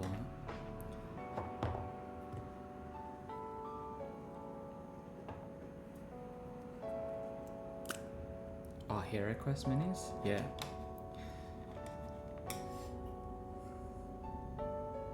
Yeah, I've never seen the quality of those miniatures, but they come in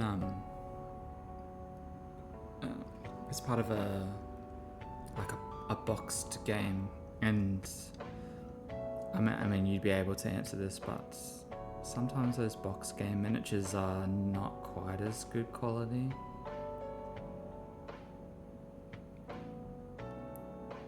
But they can still be fun to paint. I've painted a few in the past, and I have quite a few that I want to paint. Like I've got some Dark Souls miniatures that I want to paint.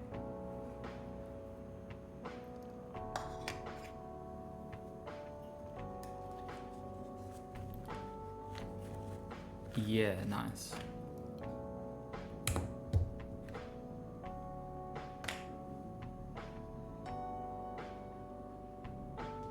Yeah, the is it Reaper miniatures? I think they might have got bought out. I think, or maybe they still exist. And I know D&D do their own miniatures as well. And I think their quality is getting better, but for a while their miniatures were a little, I mean, like still fine, but there was definitely a quality difference between the two, like Games Workshop and the Dungeons, especially the Dungeons and Dragons miniatures.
Sorry, just preparing stuff for lunch because I'll go on a break in about 15 minutes and then we'll be back for probably another couple of hours as well.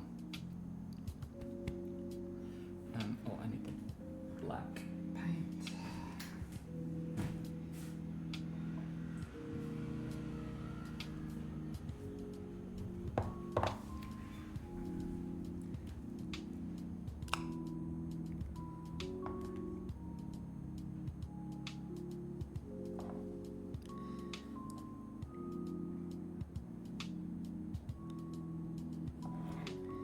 So I was kind of saying before, I'll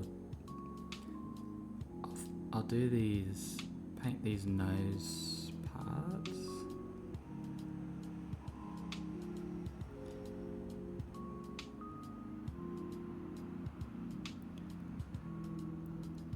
And then I will mark them as done because I'm gonna go over every model separately as well. And just so we can move that counter along a little bit too.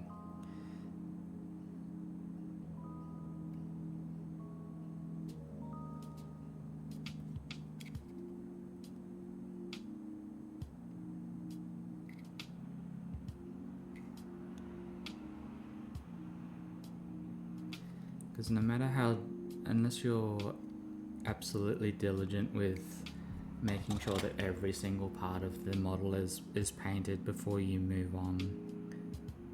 Painting a horde army like Skaven or, you know, the Tyranids that I'm going to be doing next.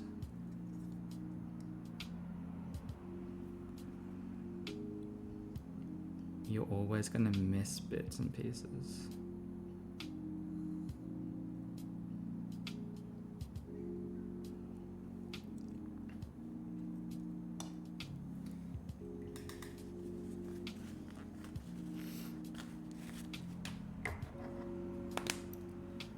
I think for the purpose of being done, I think those are done. So let's go change the number now. We can move it up to 10. You can, where's the scale one? That one. Please.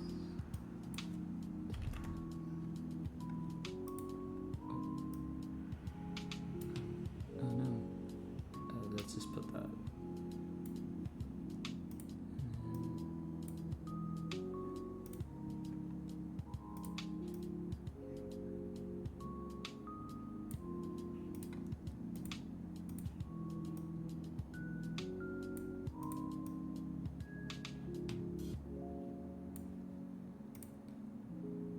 There we go. We are 10 of 50. Which sounds insane. But a lot of what we've got to do left is just doing things like the fur. Let's see if we get this camera to autofocus again.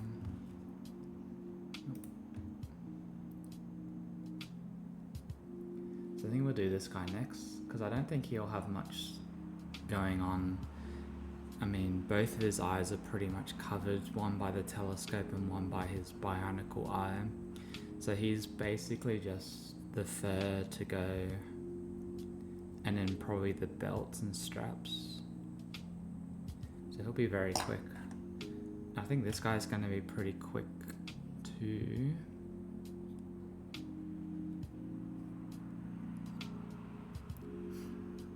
So we'll do those next.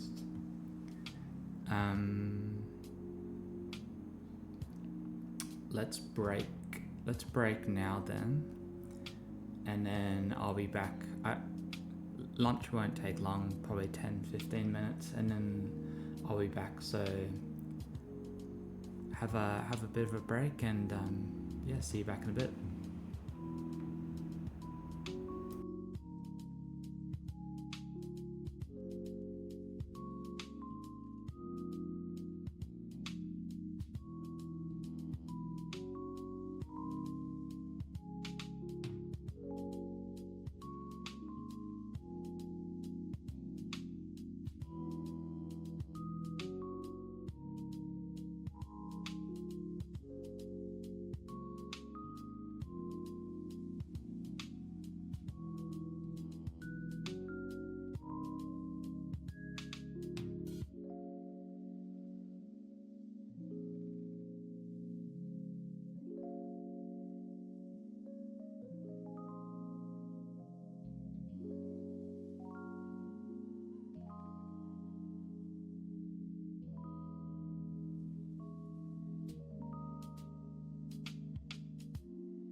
Alrighty, back. Good lunch, and then realized that I probably haven't been drinking enough water today, so preemptively came back and then had to quickly grab a water bottle.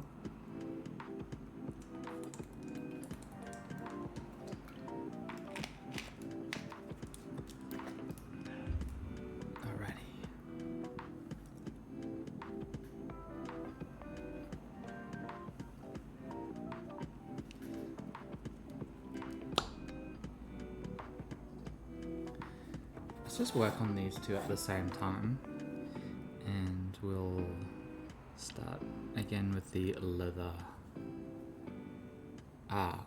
Yes, I've learnt that I use water bottles and not open glass water because I had a spill a few weeks ago and that was horrendous.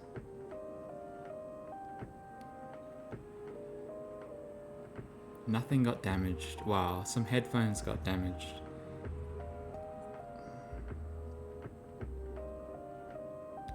But they they were inexpensive, but still annoying to replace.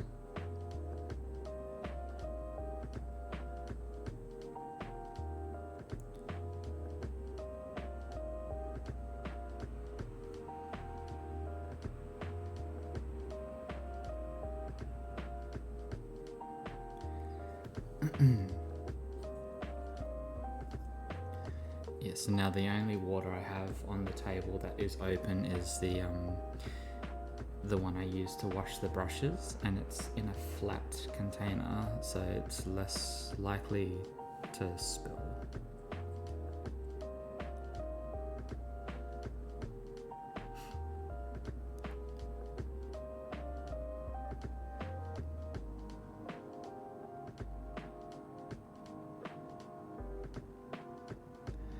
But staying hydrated is very important because your eyeballs need to be hydrated, as well as general health, but you should always keep that in mind. If you feel like you have stiff eyes, it's probably because you're not drinking enough water.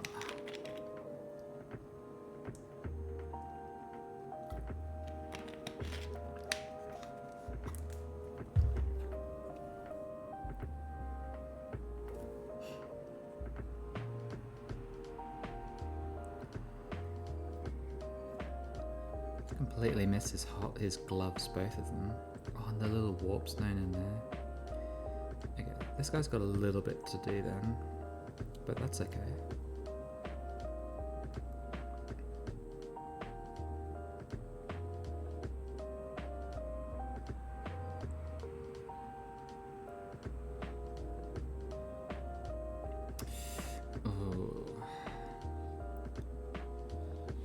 Yeah, water near a computer is always...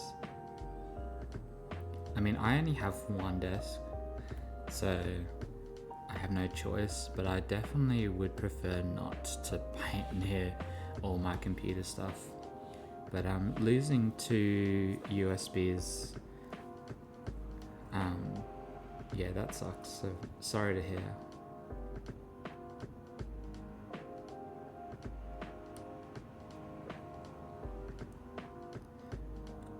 But I guess thankful that it's just the USBs and not a component or the entire computer.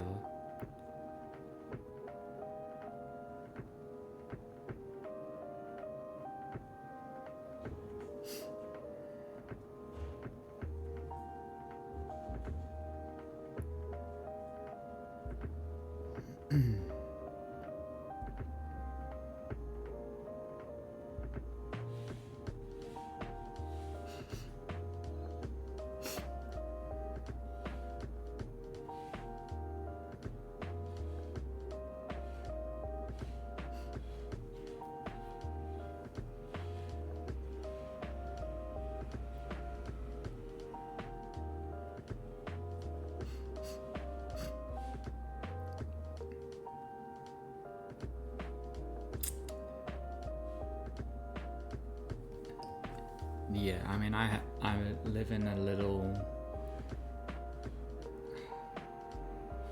I don't even know the square footage, but it's a very small, single. Not quite a studio, but pretty close to studio size apartment. So, one desk. That's not true. I have a desk here and I have a table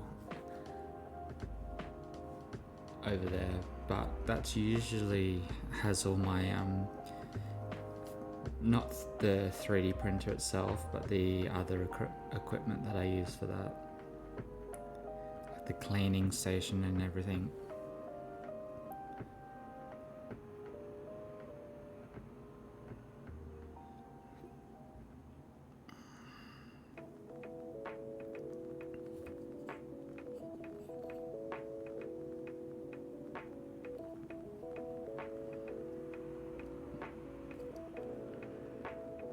Yeah, it is a dinner table, but it's not like it's not a long one. It is a square, so it would fit a chair.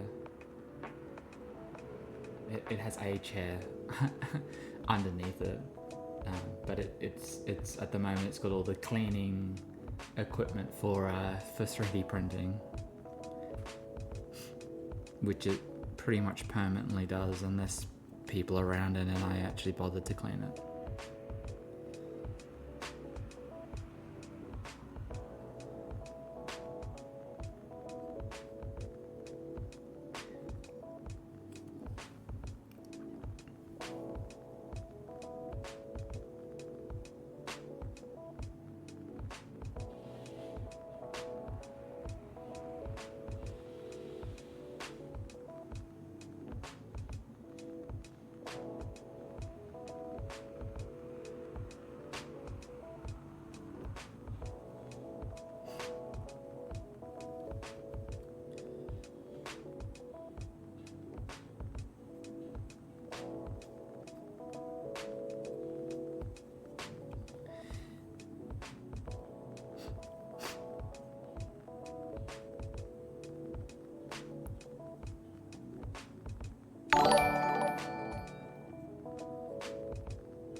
Son of Goldmar, welcome. Thank you for the follow. The sound effect on that scares me every time. Just painting up some Skaven at the moment, so trying to get through. I've got 10 done, got 40 to go, and just working on a few of the character models at the moment. But as I've asked everyone that's joined in today, are you a painter, builder, or just a follower? Just interested in the painting process, the hobby of Warhammer.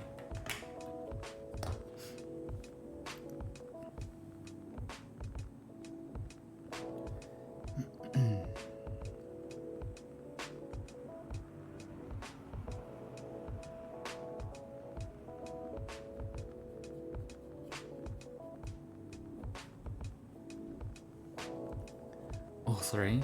Perfect. So what would you be working on at the moment?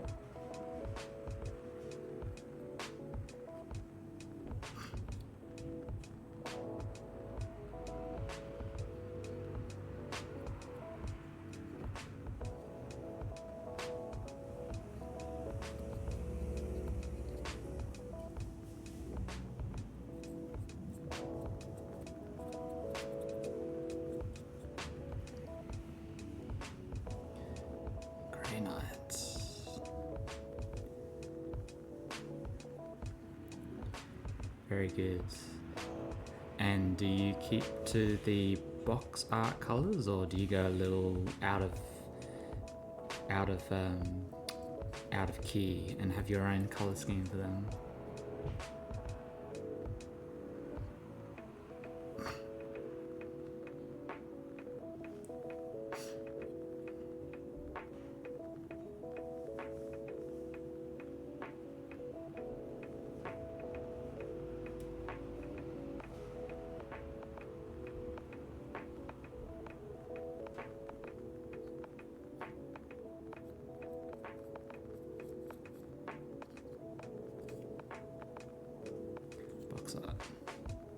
very cool.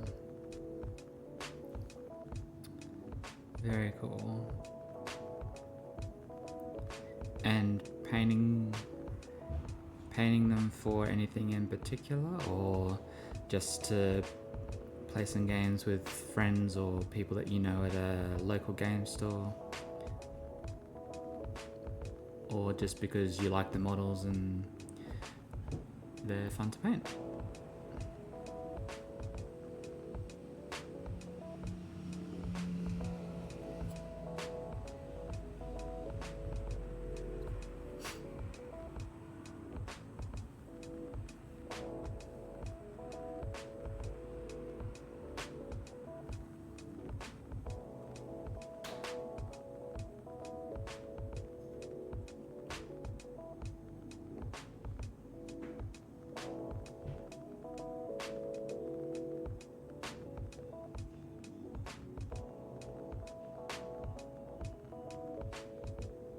Bit of both. Perfect.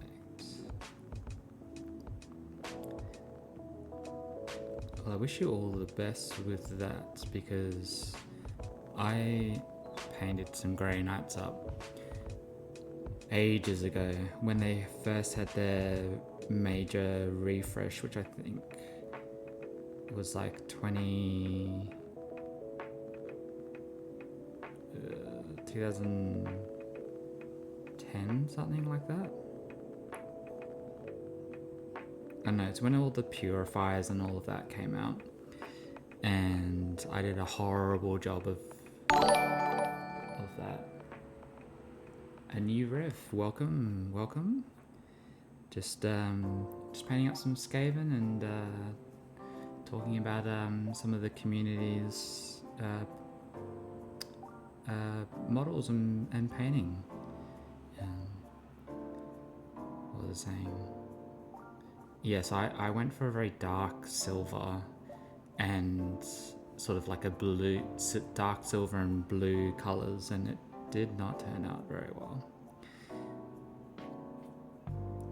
And I think they are one of the few armies that I definitely prefer the box art over my own inventions with. Any tricks to remove the engraves? As in like...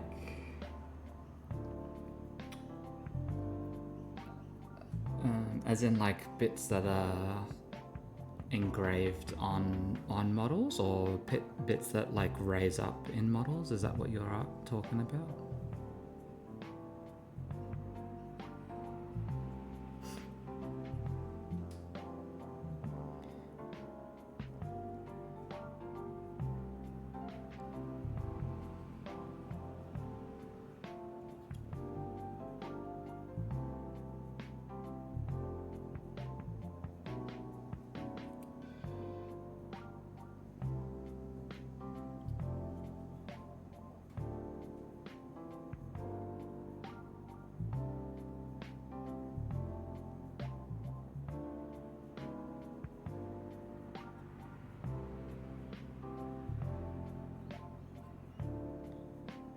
Bit of both? Okay.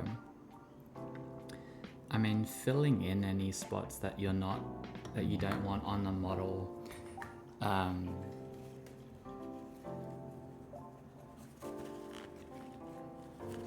If you're filling in spots, say like the little engravings on this guy, you can just get green stuff and just smush it in and then smooth it out. Getting rid of bits that sort of like raise up. Be very careful with a Stanley knife. I would not recommend this kind of Stanley knife because this is ancient. Please get one that's a little more new than this. But you can use that and or sandpaper depending on how thick of a part that you're trying to remove. But if it feels unsafe, don't do it. Get someone else to assist if you need to, or just use the sandpaper. as a starting point. Nothing worse than cutting yourself and having to, well, one, stop your hobby, but two, possibly going to the doctors or even worse, the hospital. So please always be very careful when handling sharp objects like the knife, scalpel, or anything like that. Sandpaper's good. You can buy the hobby shop that like any hobby shop that sells Gundam stuff, they have really good range of sandpaper that you can get, and it'll have different grits, which is just like the coarseness of the sandpaper, and I think it's the higher the grit, the finer the sandpaper. So it'll have a different range, and you can basically go from low grit to high grit to get a smoother finish. And then there's things like files as well to remove larger objects. But a knife, if the piece is easily manipulated without you actually injuring yourself. But that just depends on what you're trying to do.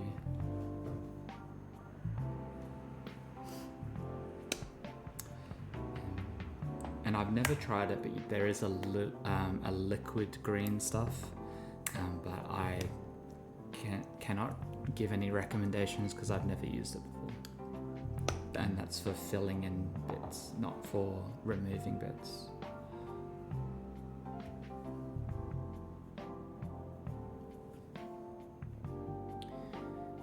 And then just for those who are new, obviously no pressure at all. There's the Discord channel in the About section of the Twitch page, and it's just a little community Discord at the moment for a board game that I'm in development of, so making my own miniatures. Was just saying before, this is one of them. So designed in ZBrush, printed and then painted by myself, and at the moment still quite a few, still a very small selection of miniatures, but I stream the creation of those Mondays, Wednesdays and Fridays for the most part.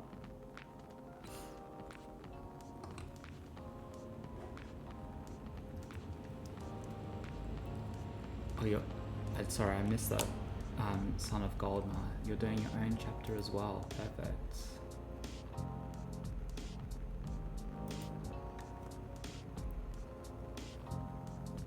Yeah, custom chapters are cool.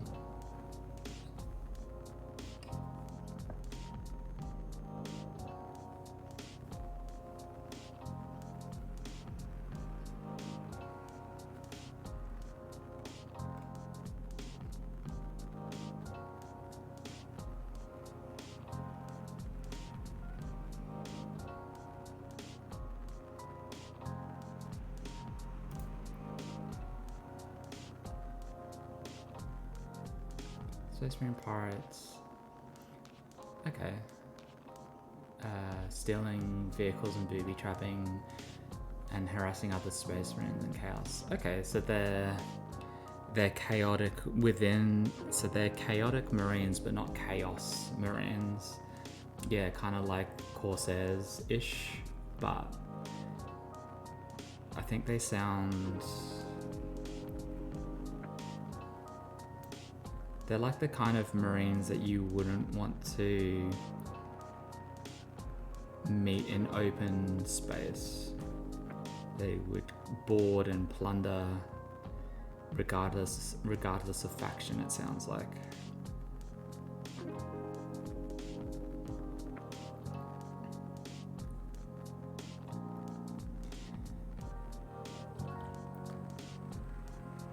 with the Corsairs coming out, you'd have a lot of opportunity to what's the word? Kit bash your own models and make your own chapter, which would be fun.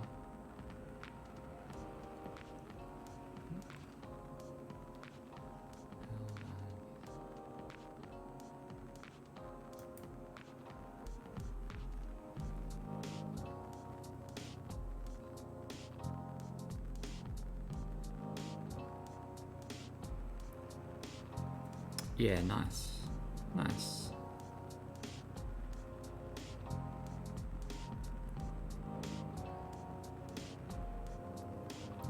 Do you have any custom parts that you would use for them, or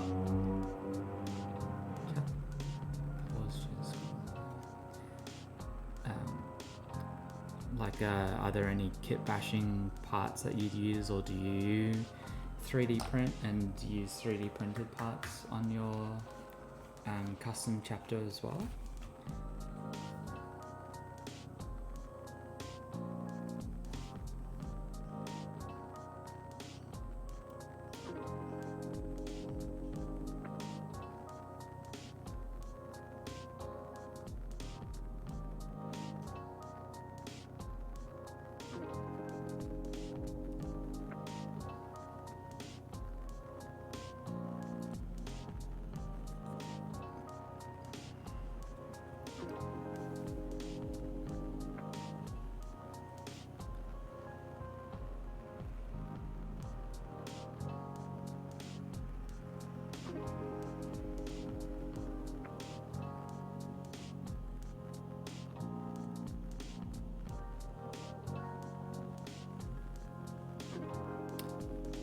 No, that's fair. You don't go scavenging any Age of Sigmar stuff, or I don't think Lord of the Rings has any piratey things. And I think their scale's a bit different.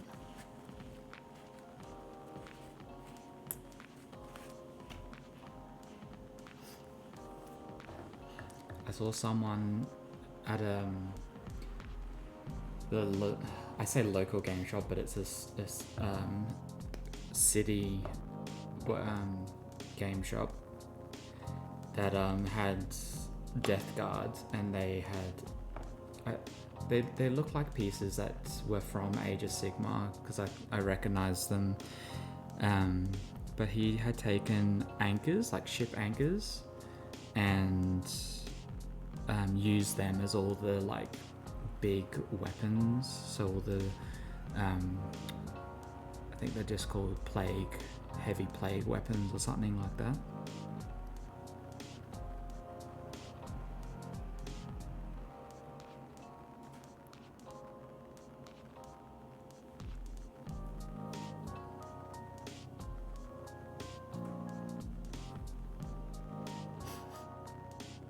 Oh, that's cool.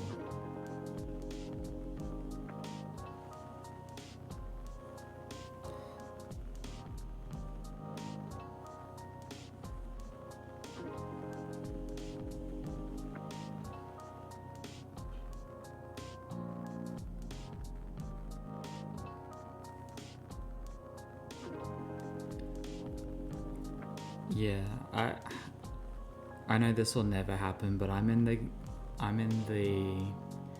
Copium camp that is waiting for Skaven to become a 40k faction, because I think that'll just be funny.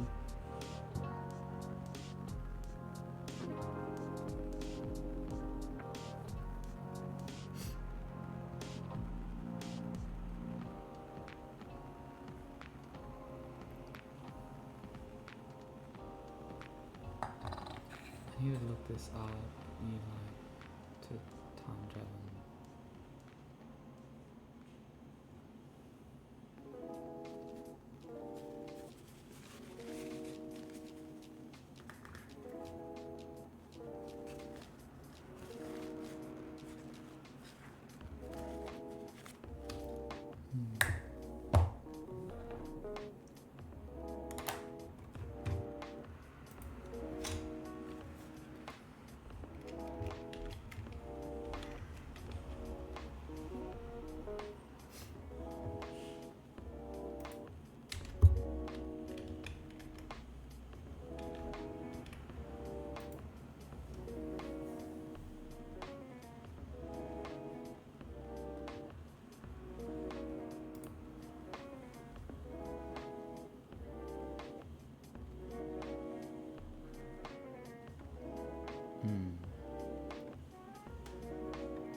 not quite sure what you mean.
I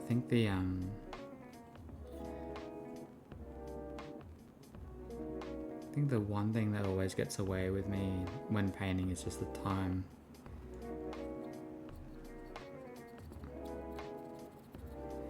I feel like I've done nothing, but it's... Oh, I see. The son of Golmar liked to time travel.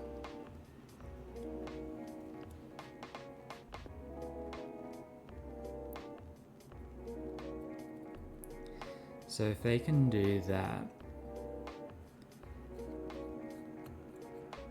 and assuming you found an opponent that was okay with it, could you play them in an Age of Sigmar game as, like, I don't know, Storm Cast, or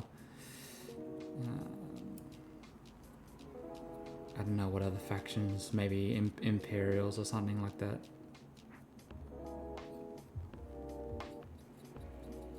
Empire, Bretonnian, something like that, or a I don't know. I feel like Bretonnians are just old world. Don't know if they crossed over.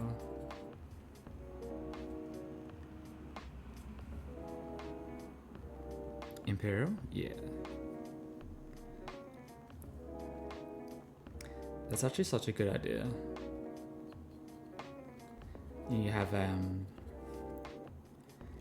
faction that you can play on for both games. Because I think you still need Death Guard units to do it, but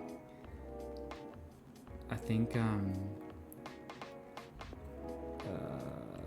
Nurgle is the only one, and Chaos Beasts, if they still have them, are the only ones that actually cross over properly.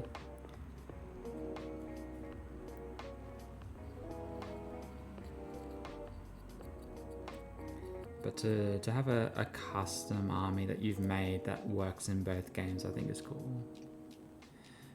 As long as you and the opponent know what the proxies are, I don't have any problem with that. I think it's a good idea.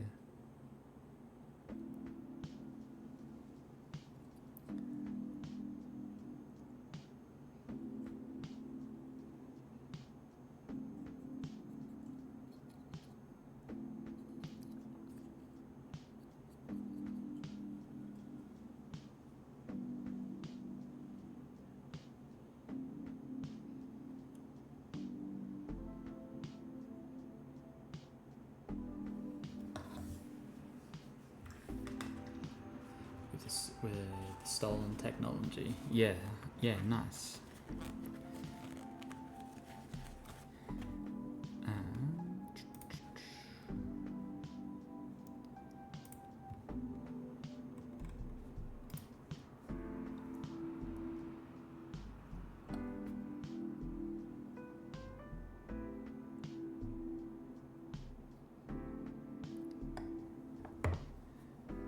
And do you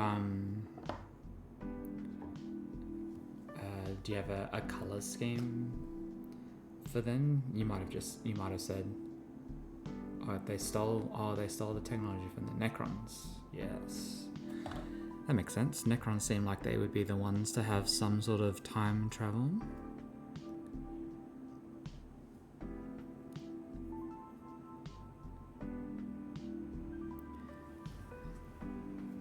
If they're called Son of Goldmar, are they in fact gold or no?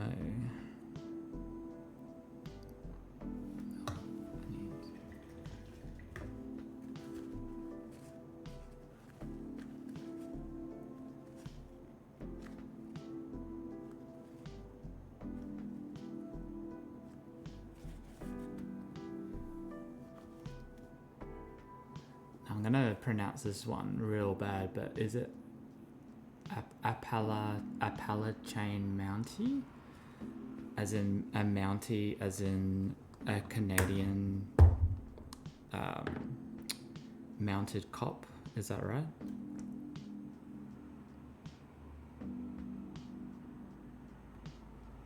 Gold, red, blue, and green, base gold. Okay, that's cool. I like that. There's some good colors that work together with gold as well.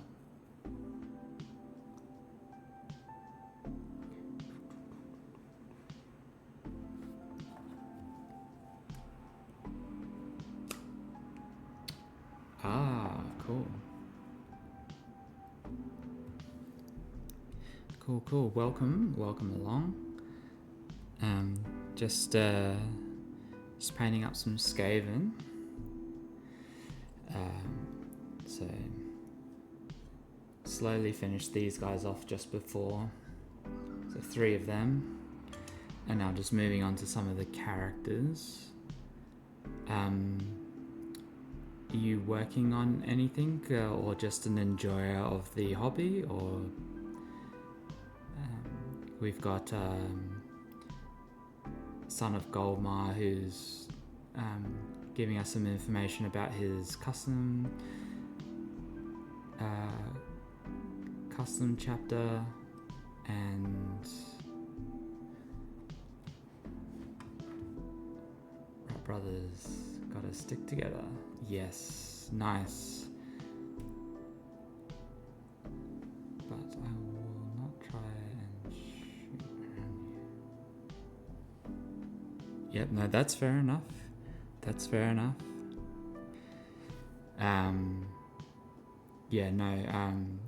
And is this Skaven for Age of Sigma, or for Old World, or for Spearheads maybe, or Blood Bowl?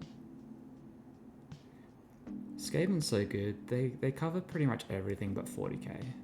Skaven for Age of Sigma. Nice.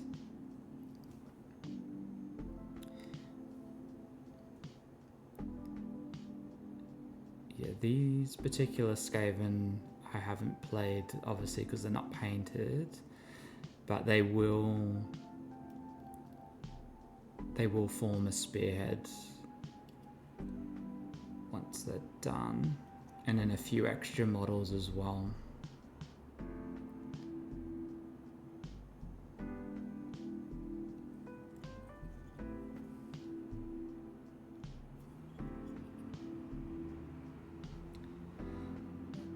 At the moment, I pretty much just get Sunday to do painting, because a lot of my week is spent doing 3D modeling for miniatures that I'm making myself. So it's nice just to relax and paint some rats at the moment.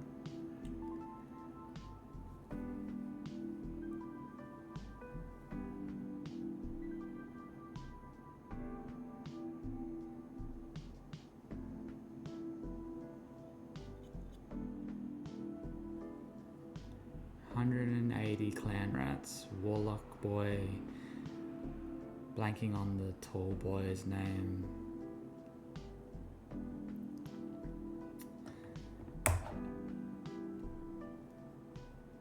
I'm not from New Zealand, I'm from Australia,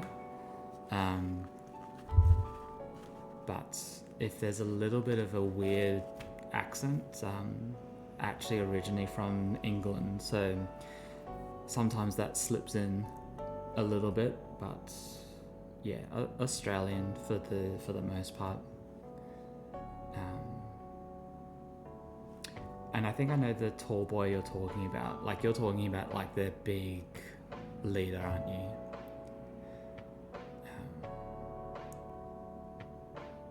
That's very cool. But 120 clan rats, I don't think I could.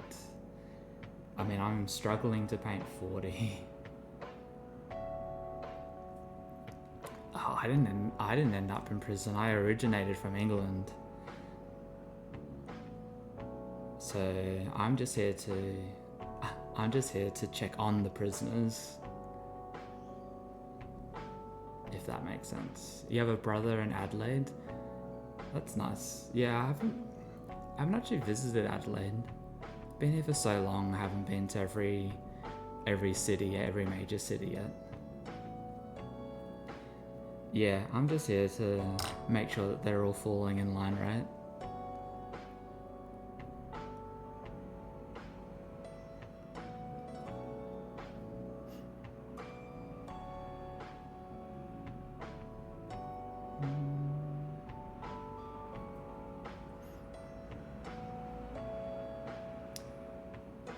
Have you visited Australia then, son of Goldmar, to see your brother, or is it like a zoo where you can feed the animals?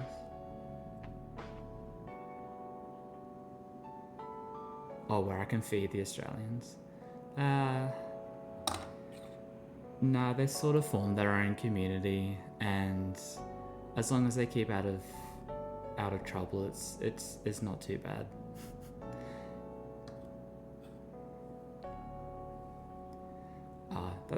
That's a shame, but hopefully you get the opportunity. It's quite warm, quite hot though, so just be prepared if you come from a colder climate. Even in winter.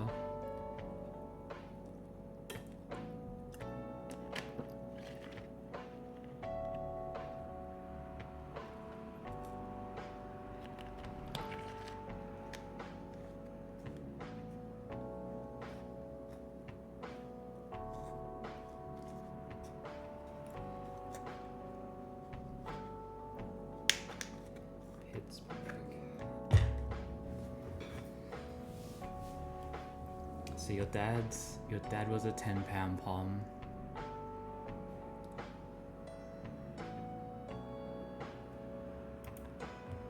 Yeah, I wish I could fly back to England for 10 pounds. Unfortunately not the case anymore.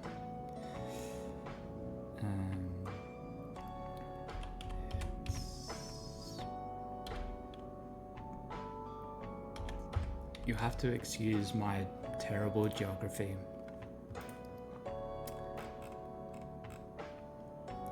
Okay, so you said that you live near Pittsburgh, which is in Pennsylvania. So are you in Canada? Are you near Toronto?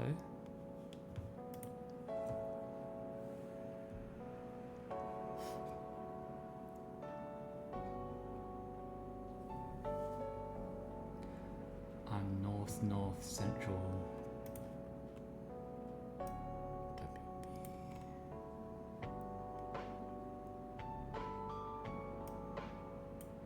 West Virginia.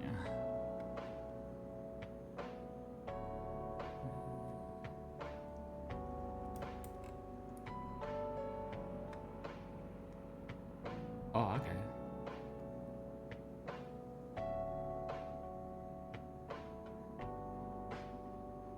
So you're north central West Virginia.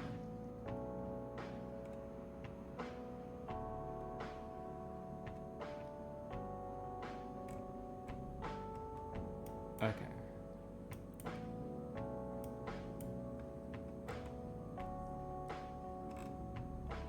So somewhere between the two borders of Pennsylvania and Ohio.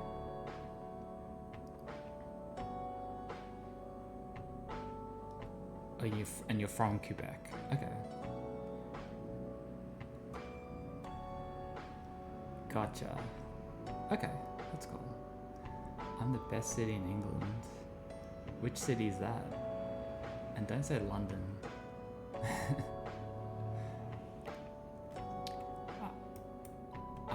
I've visited very little of America and Canada, and I think I would like to visit more.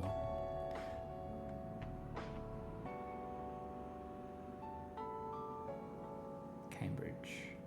Oh, okay. Cambridge. I should, yeah, okay. I do know where that is. Again, another place that I haven't visited. I used to live, I lived a year in England. I lived in Bristol. It's like almost the opposite side of the country. Alberta, because your favorite hockey team's from Alberta. And I'm very bad at sports teams. Alberta.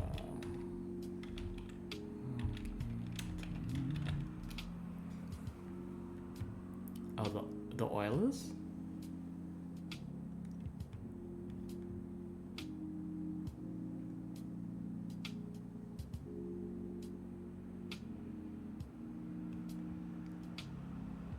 Nice.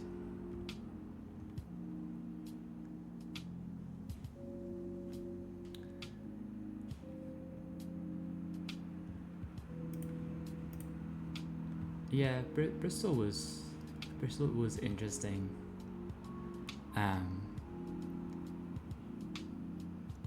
I didn't have very good accommodation because I couldn't afford very much, but it was interesting. I probably have chose somewhere else to live, but it was fine. You're close to places like Wales. You've got good access to, not that I used it, but you do have good access to the airport there, which can fly you to a few places like I think Spain and New York and other bits like that. But yeah, it was only for a year, so it didn't matter too much. But Finland or Norway would be good as well. Somewhere cheap and remote with some decent laws. Yeah, I'd like to visit Cambridge too. And I agree, like somewhere that has... Finding somewhere that has, you know, laws that actually benefit the general populace is difficult though. And I think it is just those few European countries that offer that. And not that I'm complaining about Australia, because there could be worse places, but there are definitely better places.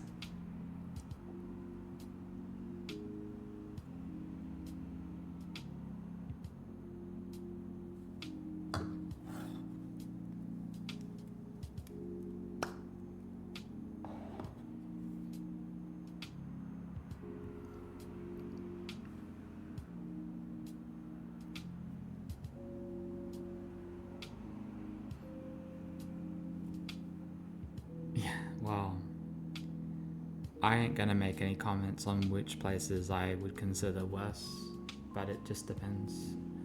I want to go to Poland. Yeah, Poland would be cool. I visited Poland for a day and a bit.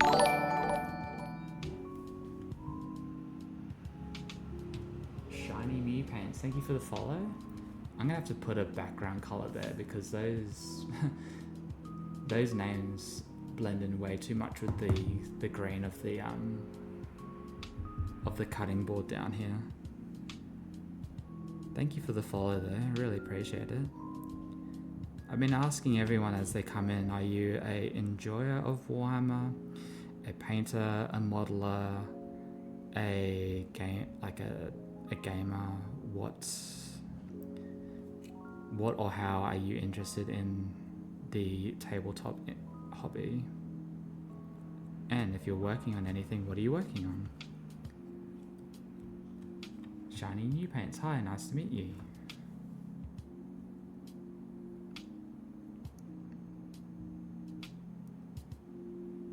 And I am saying Mew.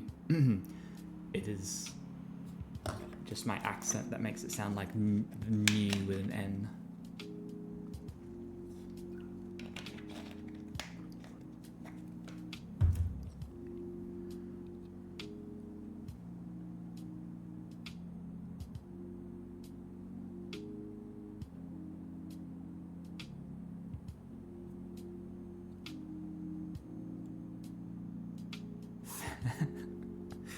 You usually paint thick cobbos. Now, is that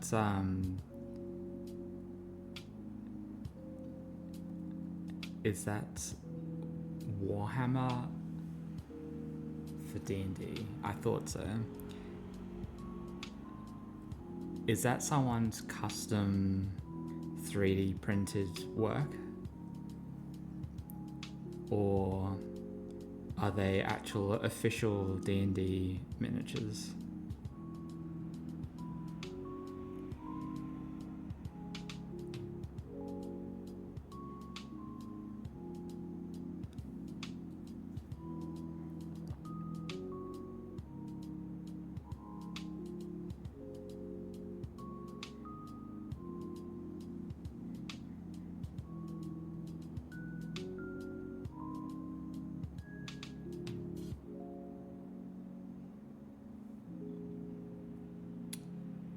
Yeah, generally link friendly, because I think I've seen these miniatures and they're really fun.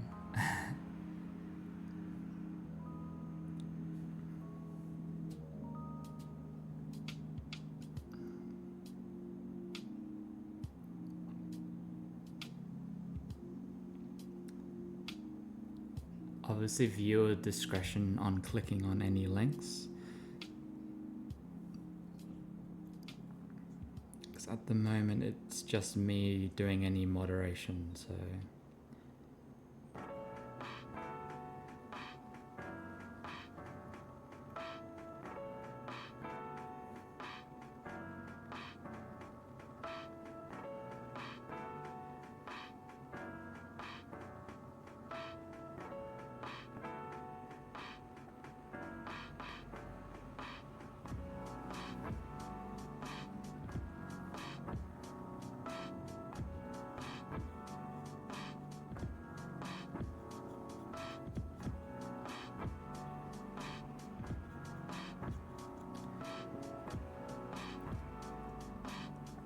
Yeah, I've got a Discord. The link should be available in the About section.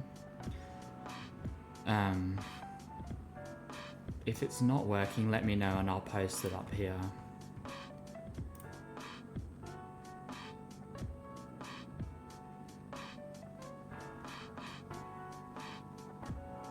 You're maxed out on servers, as in Discord servers? You can have a max amount of Discord servers that you're following?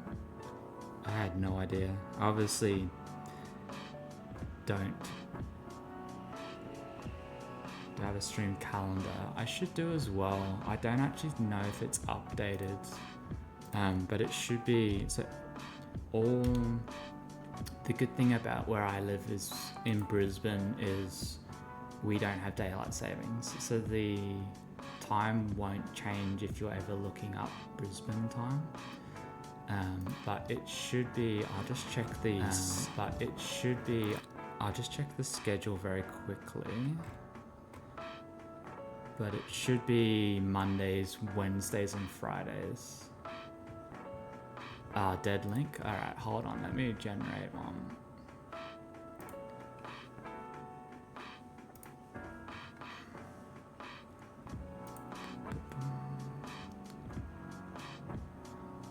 They say that these links last forever, but it never works.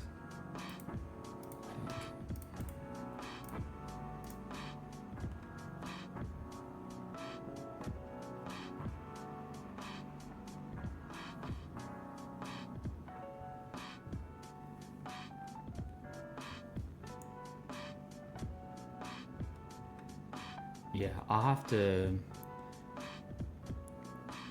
have to do some research because it says that it creates the link forever, but then it never stays.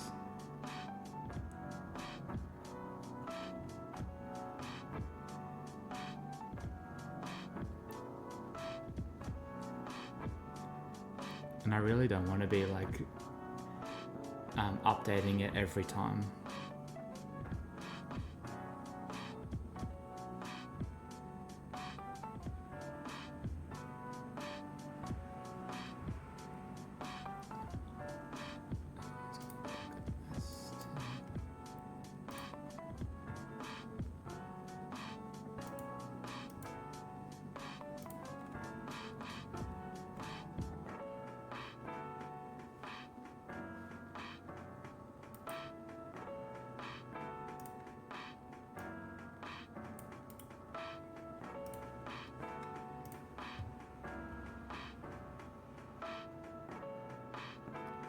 Yeah, I set it as a link to never expire, but for some reason I don't know, I'm not sure if like if I generate another one by accident that it breaks it, but I'll look into it. But if anyone wants to join, it's there, and people can post through that. Just going to quickly, sorry, just checking something here.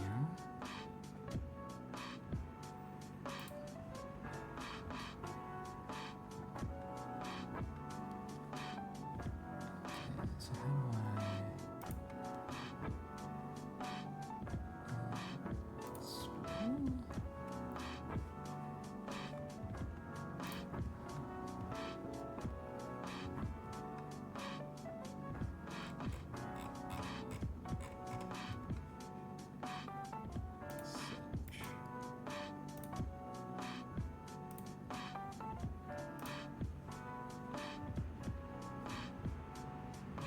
do I Alright, if anyone needs that link again, I'll post another one up, but should be there now.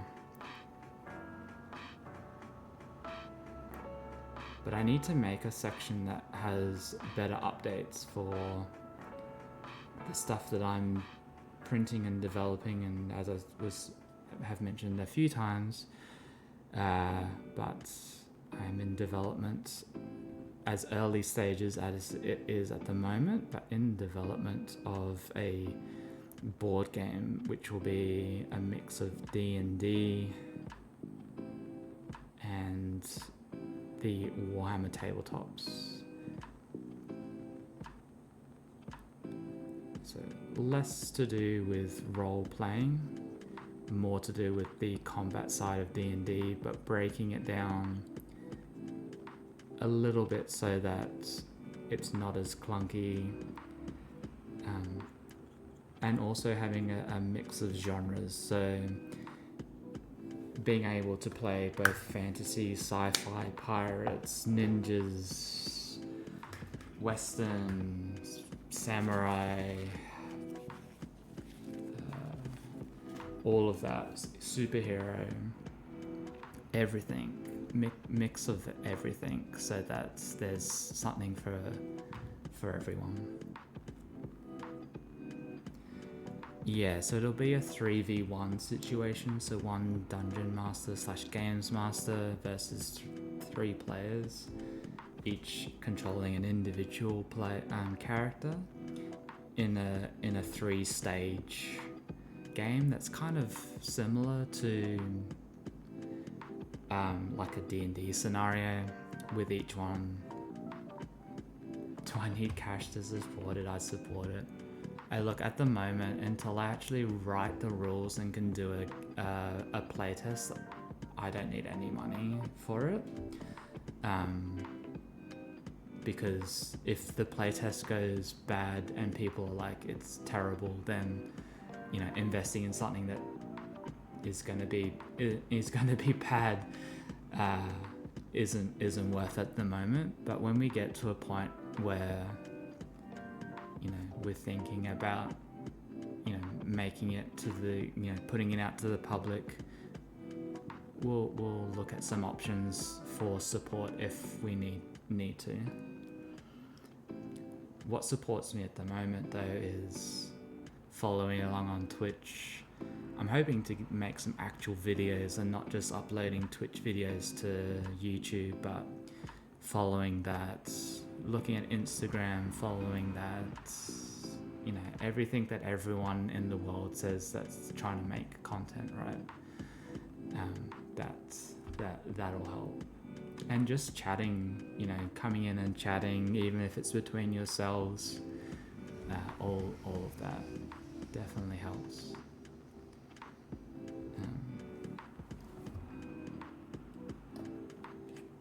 Let me focus on the game production, and we'll try and use that. I'll try and use my announcements tab on the Discord to actually post some announcements from now on, so that people get an idea of where we're at in development,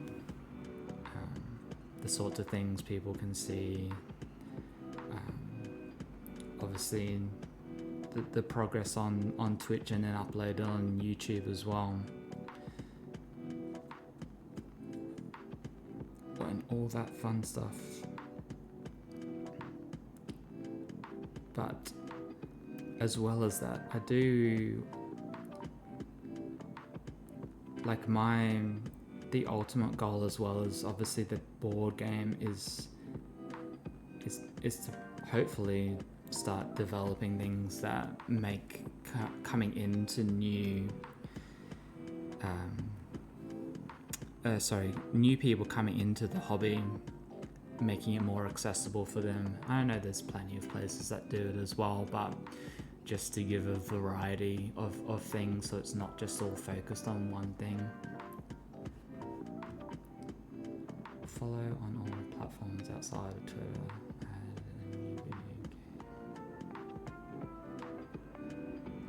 Oh, nice.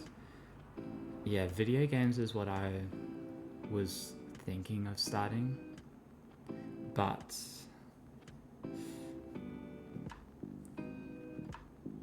developing miniatures is a lot easier, and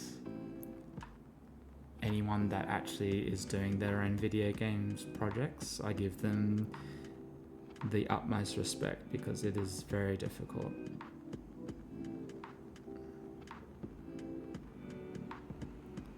Because at least with miniature development, if I get to the point where the game's developed, the board game's developed, and it's trash, at least the miniatures are there, and the miniatures can be used for D&D, which I will hopefully be offering as well. I think the one thing that I sort of like about what I'm developing is that, yes, the development of everything is towards a board game, but who says that you can't have a weird dog creature in your D&D game as a character, or you fight a giant lava worm, right? In D&D, you would just have to make stats for it, and actually the lava worm's kind of got stats for it already. I just need to make a stat sheet for it. Yeah, using Warhammer models for D&D, I've done that before too. Like, just bought some of the skeleton models for skeletons in D&D. Some products have that, you know, innate ability, but not necessarily have, what am I trying to say? Like, a rat ogre doesn't have stats for D&D, but if you're good enough to design that, you can, you know, make a an enemy that is the equivalent to a rat ogre, right? But it's not offered, like the product isn't offered as that. Whereas I'm hoping that at a minimum, each miniature that I make will have D&D statistics and board game statistics as well.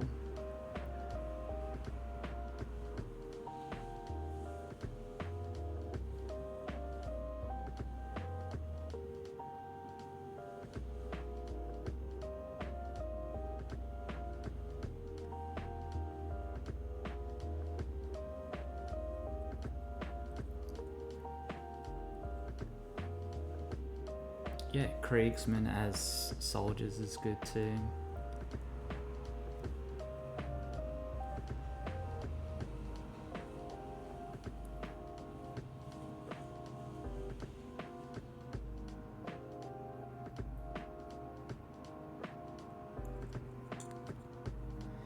Yeah, obviously a lot of Age of Sigmar stuff fits pretty well into D&D settings, so all your Imperial Knights, if you were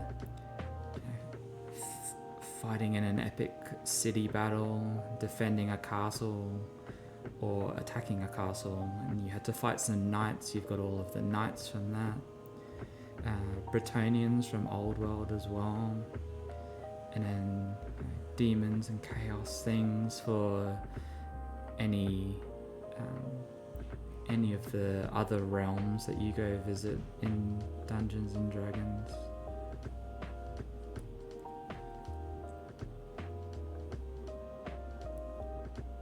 It's just that the miniatures themselves aren't offered as something that is used for different games.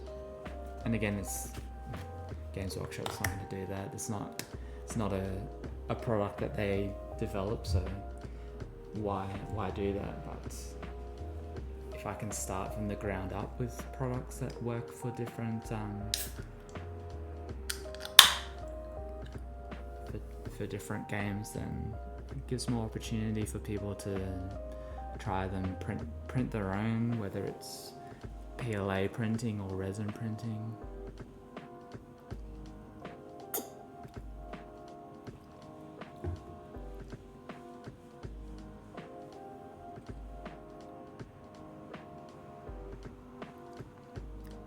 Anyway, that's my little rant about products and what I've been making on the side, as well as painting 50 Skaven, which we still have only completed 10 of, but we'll get there. The Warhammer challenge, the actual 1 million miniatures challenge, doesn't end till May, so we still have plenty of time, but we are in March now, which is a scary thought.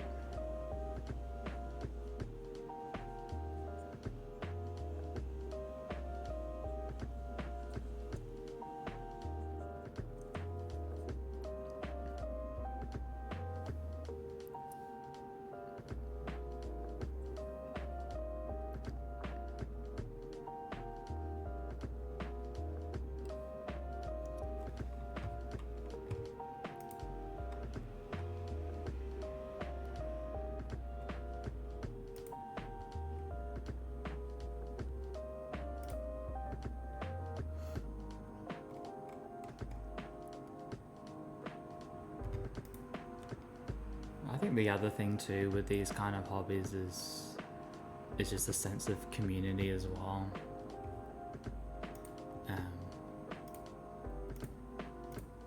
And just seeing how people are progressing in their own hobbies too. So definitely feel free to post your work in progresses or your complete painting, modeling, 3D art, 2D art, as long as it's within a reasonable, safe for work context. and or nothing illegal. Happy for people to post in that Discord what they've been working on.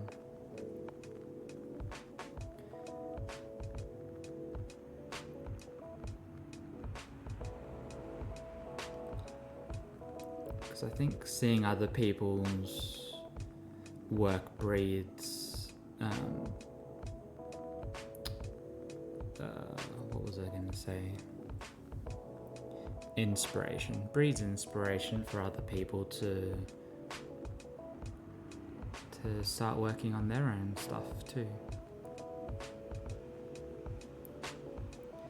But now that we're building up a little bit more of a community as well, once the first set of miniatures is done, I do want people to vote on the next set. So when we get close to a time where it's time to start voting and thinking about the next set of miniatures, I'll definitely be letting people know in that announcements channel.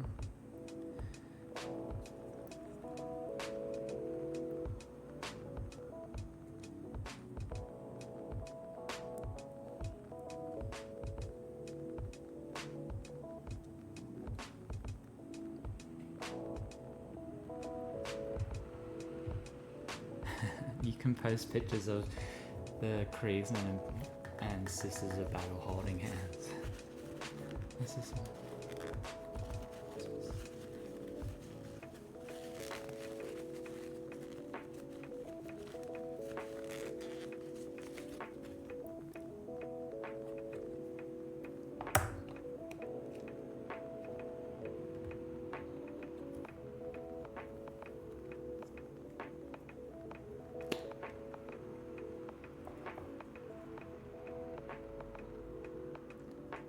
That's your headcanon.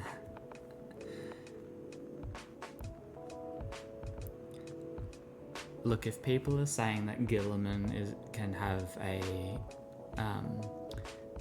hot Eldari girlfriend, then I think you're fine with having Kriegsmen and Sisters of Battle in a relationship.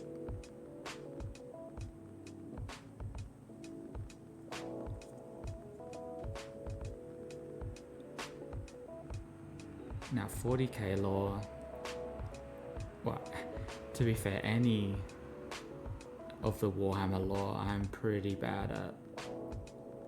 I don't follow it a lot, but I definitely see a lot of memes about that, so I'm pretty confident that that's accurate.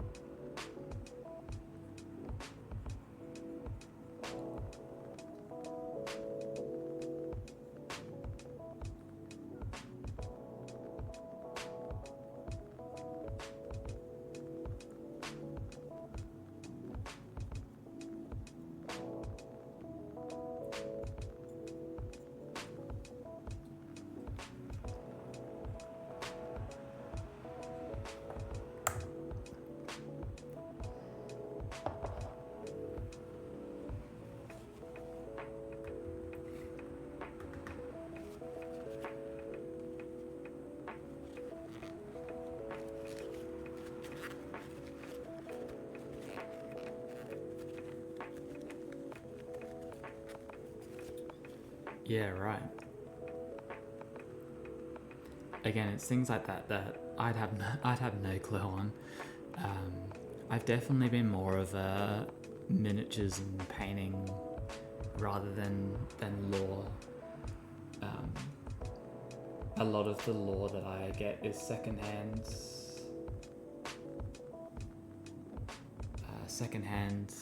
nature, so I'm happy to take you on your words that that is correct.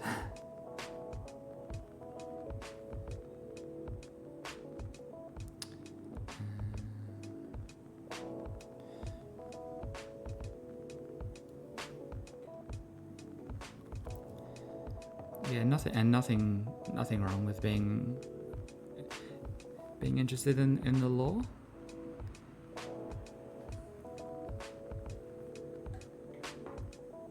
There's definitely some very interesting and complicated storylines that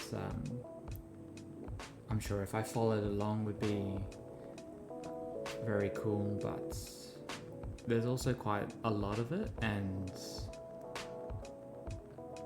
I'd struggle to remember half of it anyway, so definitely happy for people to tell me all about it. Whether I can concur with it being factual or not, probably not, but it is definitely interesting.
Oh, yeah, I've heard that is a bit of an issue with some players, not all.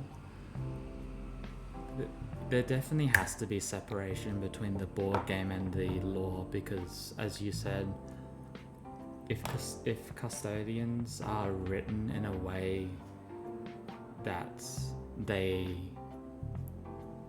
you know, are always victorious, or even if they aren't, they, you know, they still come back from those battles,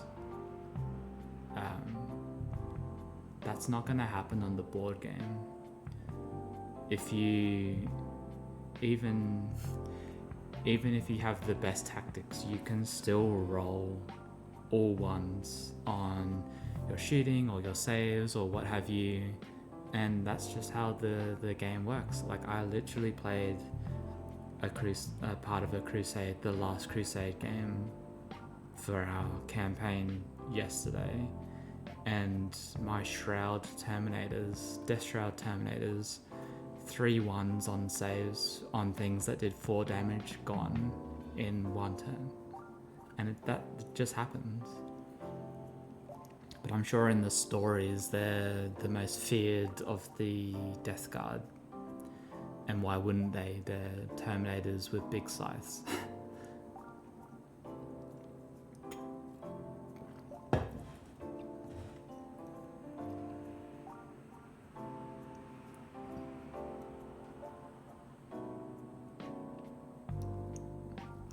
Yeah, and if that's the story that Games Workshop want to tell in their book, that's fine. But the stories they tell in their books versus the stories that are told when you play a tabletop game are going to be different. And as you say, it's very rare for those people to think that way. You've just got to accept that they will never accept the loss for lore reasons, and just move on.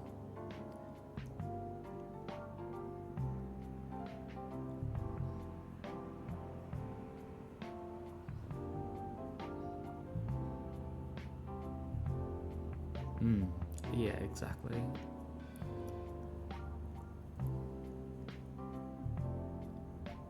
Even just the simple fact that one custody doesn't cost... I mean, what would 100 Space Marines cost?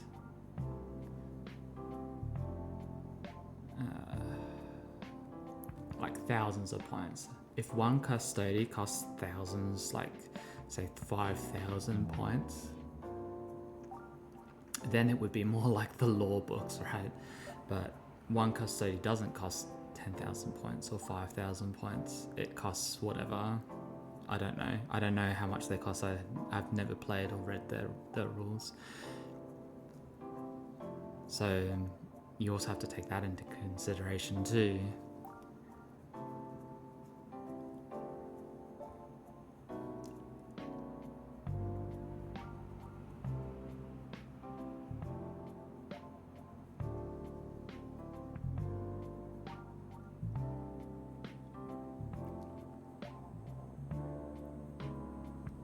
I'm just waiting for them to get added into kill team and literally just having one model for the entire kill team, because I feel like that would be the only way to represent them in a small skirmish game.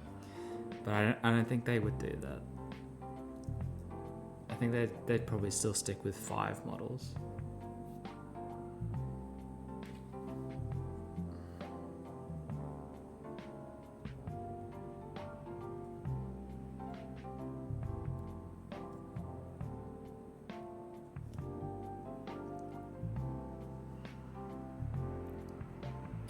And look, I understand that getting passionate about, they might do 3, or what they would probably do is do like 3 full custodies in armor with their spear gun things, and then like a couple of, I don't even know if they have squires or anything like that, probably not, but they would have to have some sort of smaller unit.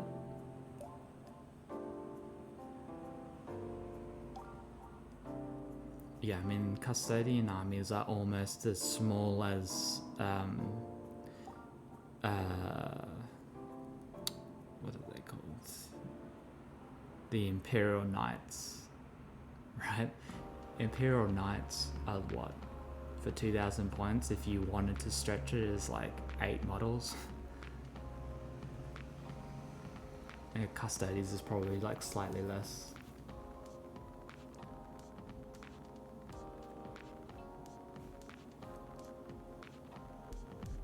Or slightly more, rather.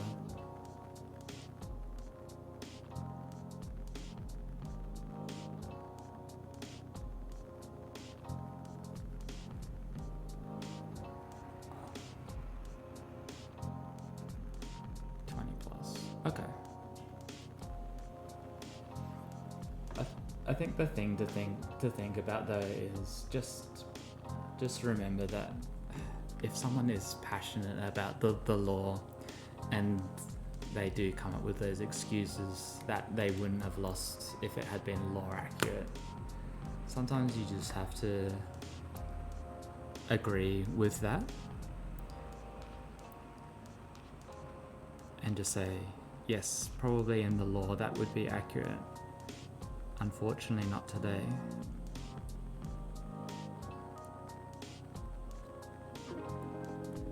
Especially if you're playing in a tournament. Like, unfortunately, the tournament states that I have won and I move forward and you have not won.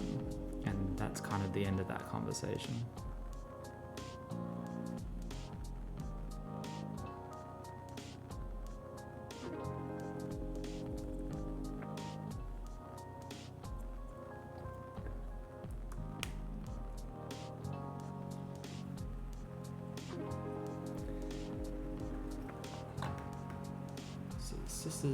Sisters of Battle, 1,000 points, run 21 miniatures. That's pretty good. That's pretty good though. Kriegsman's probably 10 times that amount, right? 210 miniatures for 1,000 points. No, it's probably not that high. Let's say 45. 50, say 50? No, 45. Go 45. Because I assume that you might have some tanks or some gun platforms as well.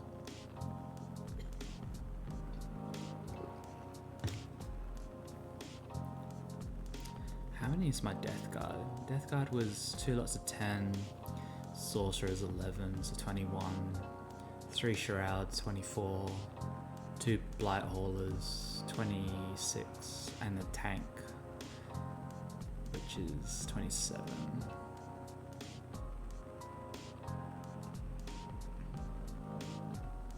$54. Okay, it wasn't too bad. Should have said 50.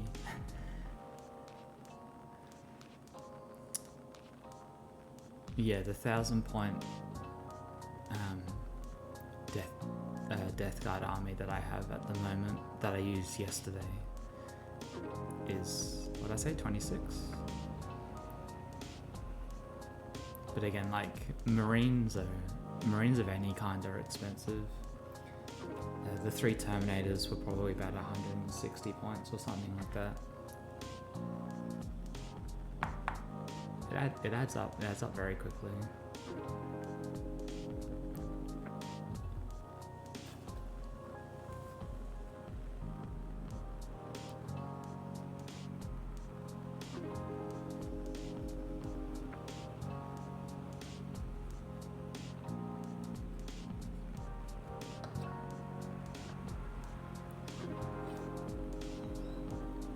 Okay.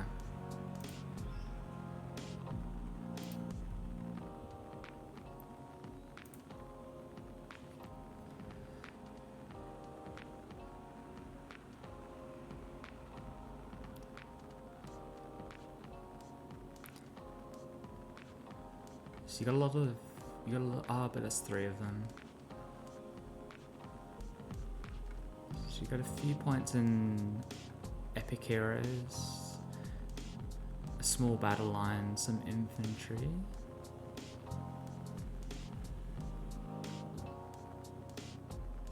The Exorcist tank. Is that the one with all the organ, like the pipe organs?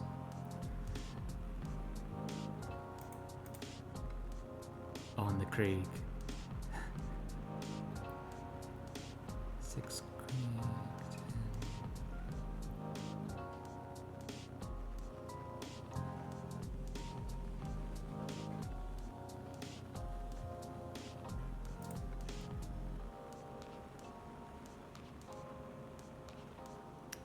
Yeah, and both lists look very good. I certainly wouldn't want to fight either of them. The Krieg one would be fun to verse though, just with how many miniatures that you'd have.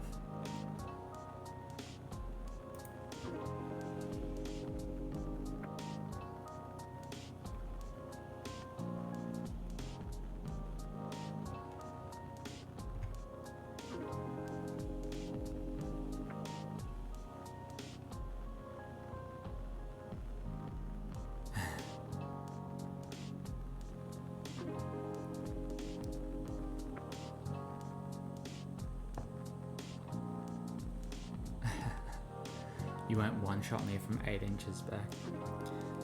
I mean, Death Guard are pretty tough. Toughness 6 for standard troops.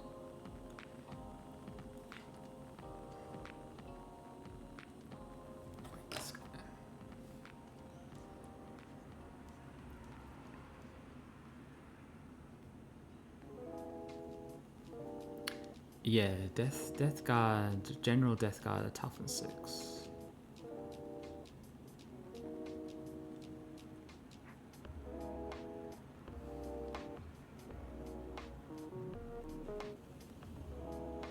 Oh no, sorry, I was talking about their toughness, not any range that you're talking about.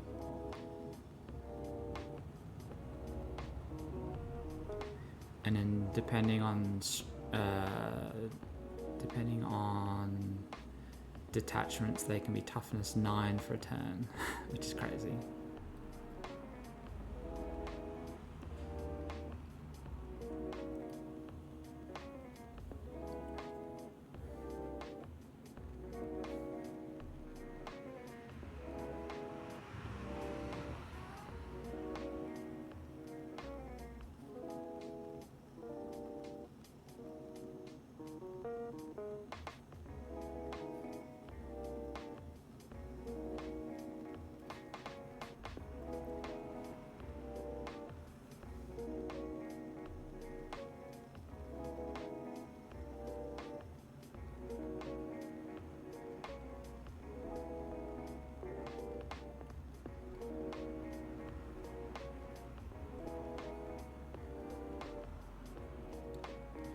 Spending a little more time on this guy, just because he is one of the hero characters.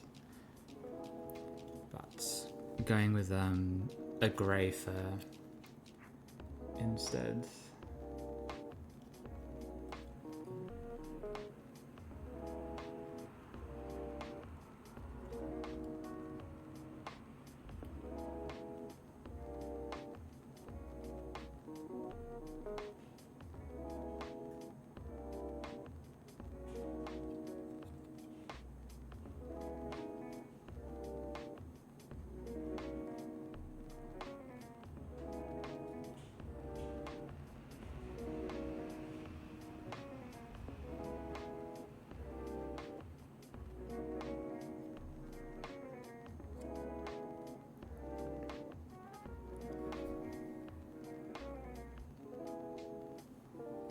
Some very precarious places. There's actually like spots of fur in the hole in the ribs. It's crazy.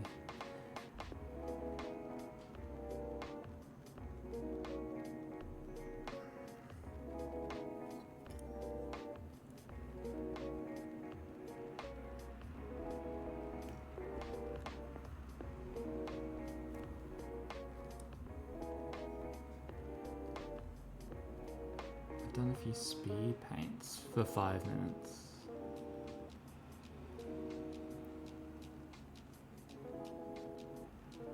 What did you speed paint? Or is that a type of paint? I know there's a type of paint called speed paint.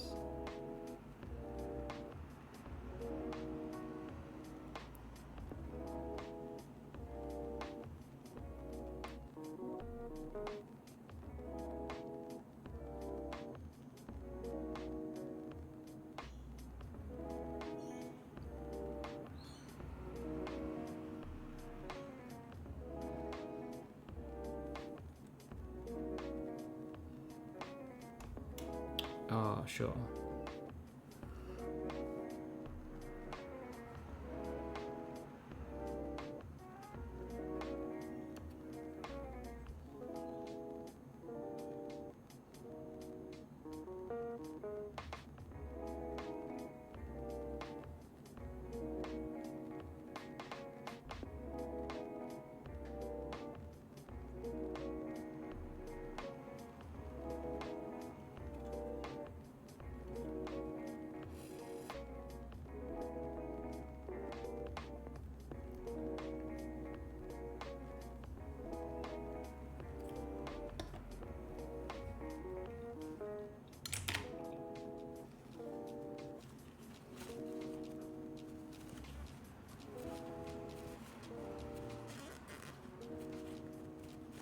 Yeah, thanks for stopping by Gameplank.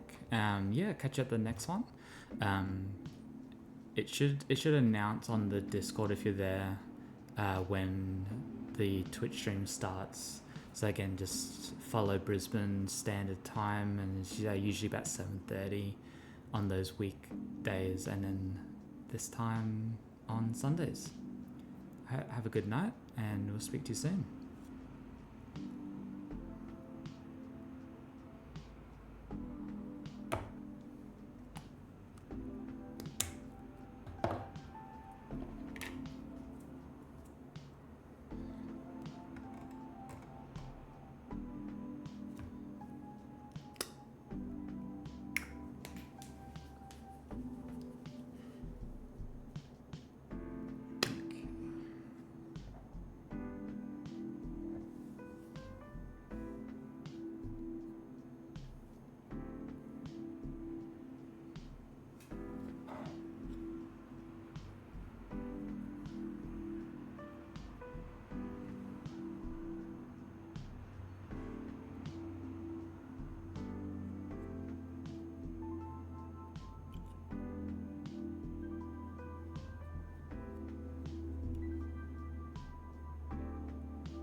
I think what I'm gonna do is, unfortunately, oh yeah.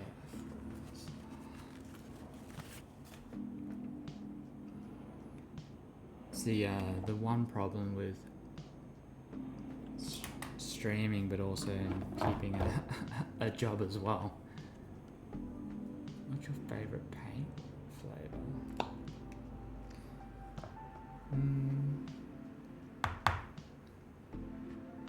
Any of the shades have a really weird taste to them. Which I know you might be very surprised at having that as an answer, but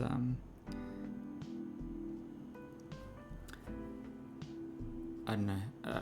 A really old habit is you putting this is weird, putting the paintbrush in and just straightening the bristles out with in your mouth instead of on paper. So sometimes you do actually taste the paint a little bit.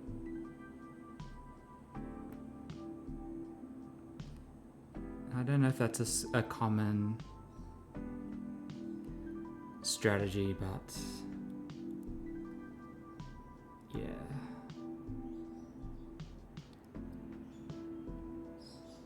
I don't think you can be into painting miniatures and not give that a try.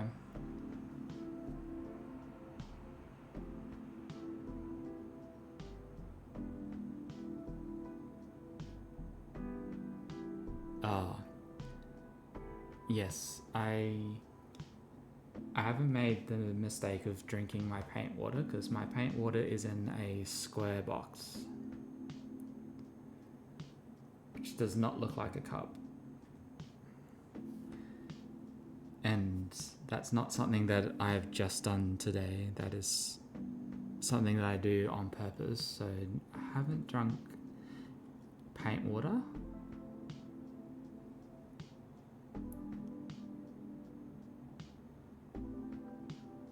But I've definitely heard stories of other people doing it, and also doing it while being drunk and mistaking it for an alcoholic drink.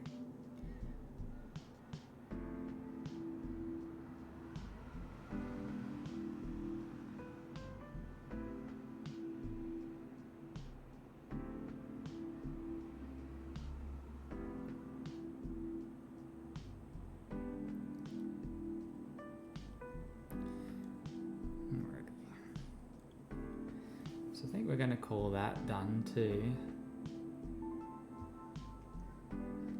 We do have the base to do, but as I said, we're going to go through a few of the, we're going to go through each miniature separately at the end to pick out any details that we have missed.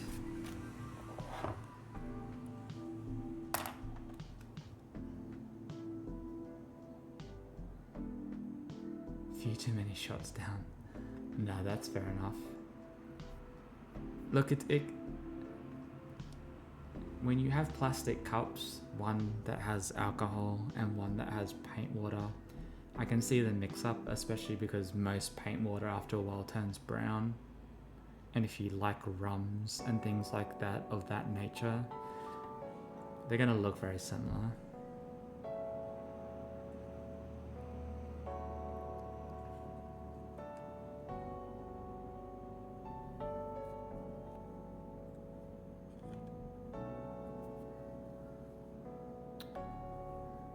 But although it has been really lovely to speak to and talk to everyone about their hobbies, I will probably end for today. I will just change our Skaven count to 11 of 50.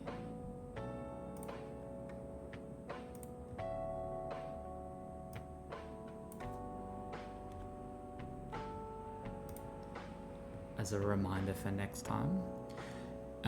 Please feel free to post your hobby works in the Discord, and when I get time I will add more channels. if needed. Thanks for hanging out. Have a good rest of your day or night, and I will be on tomorrow 7:30 p.m.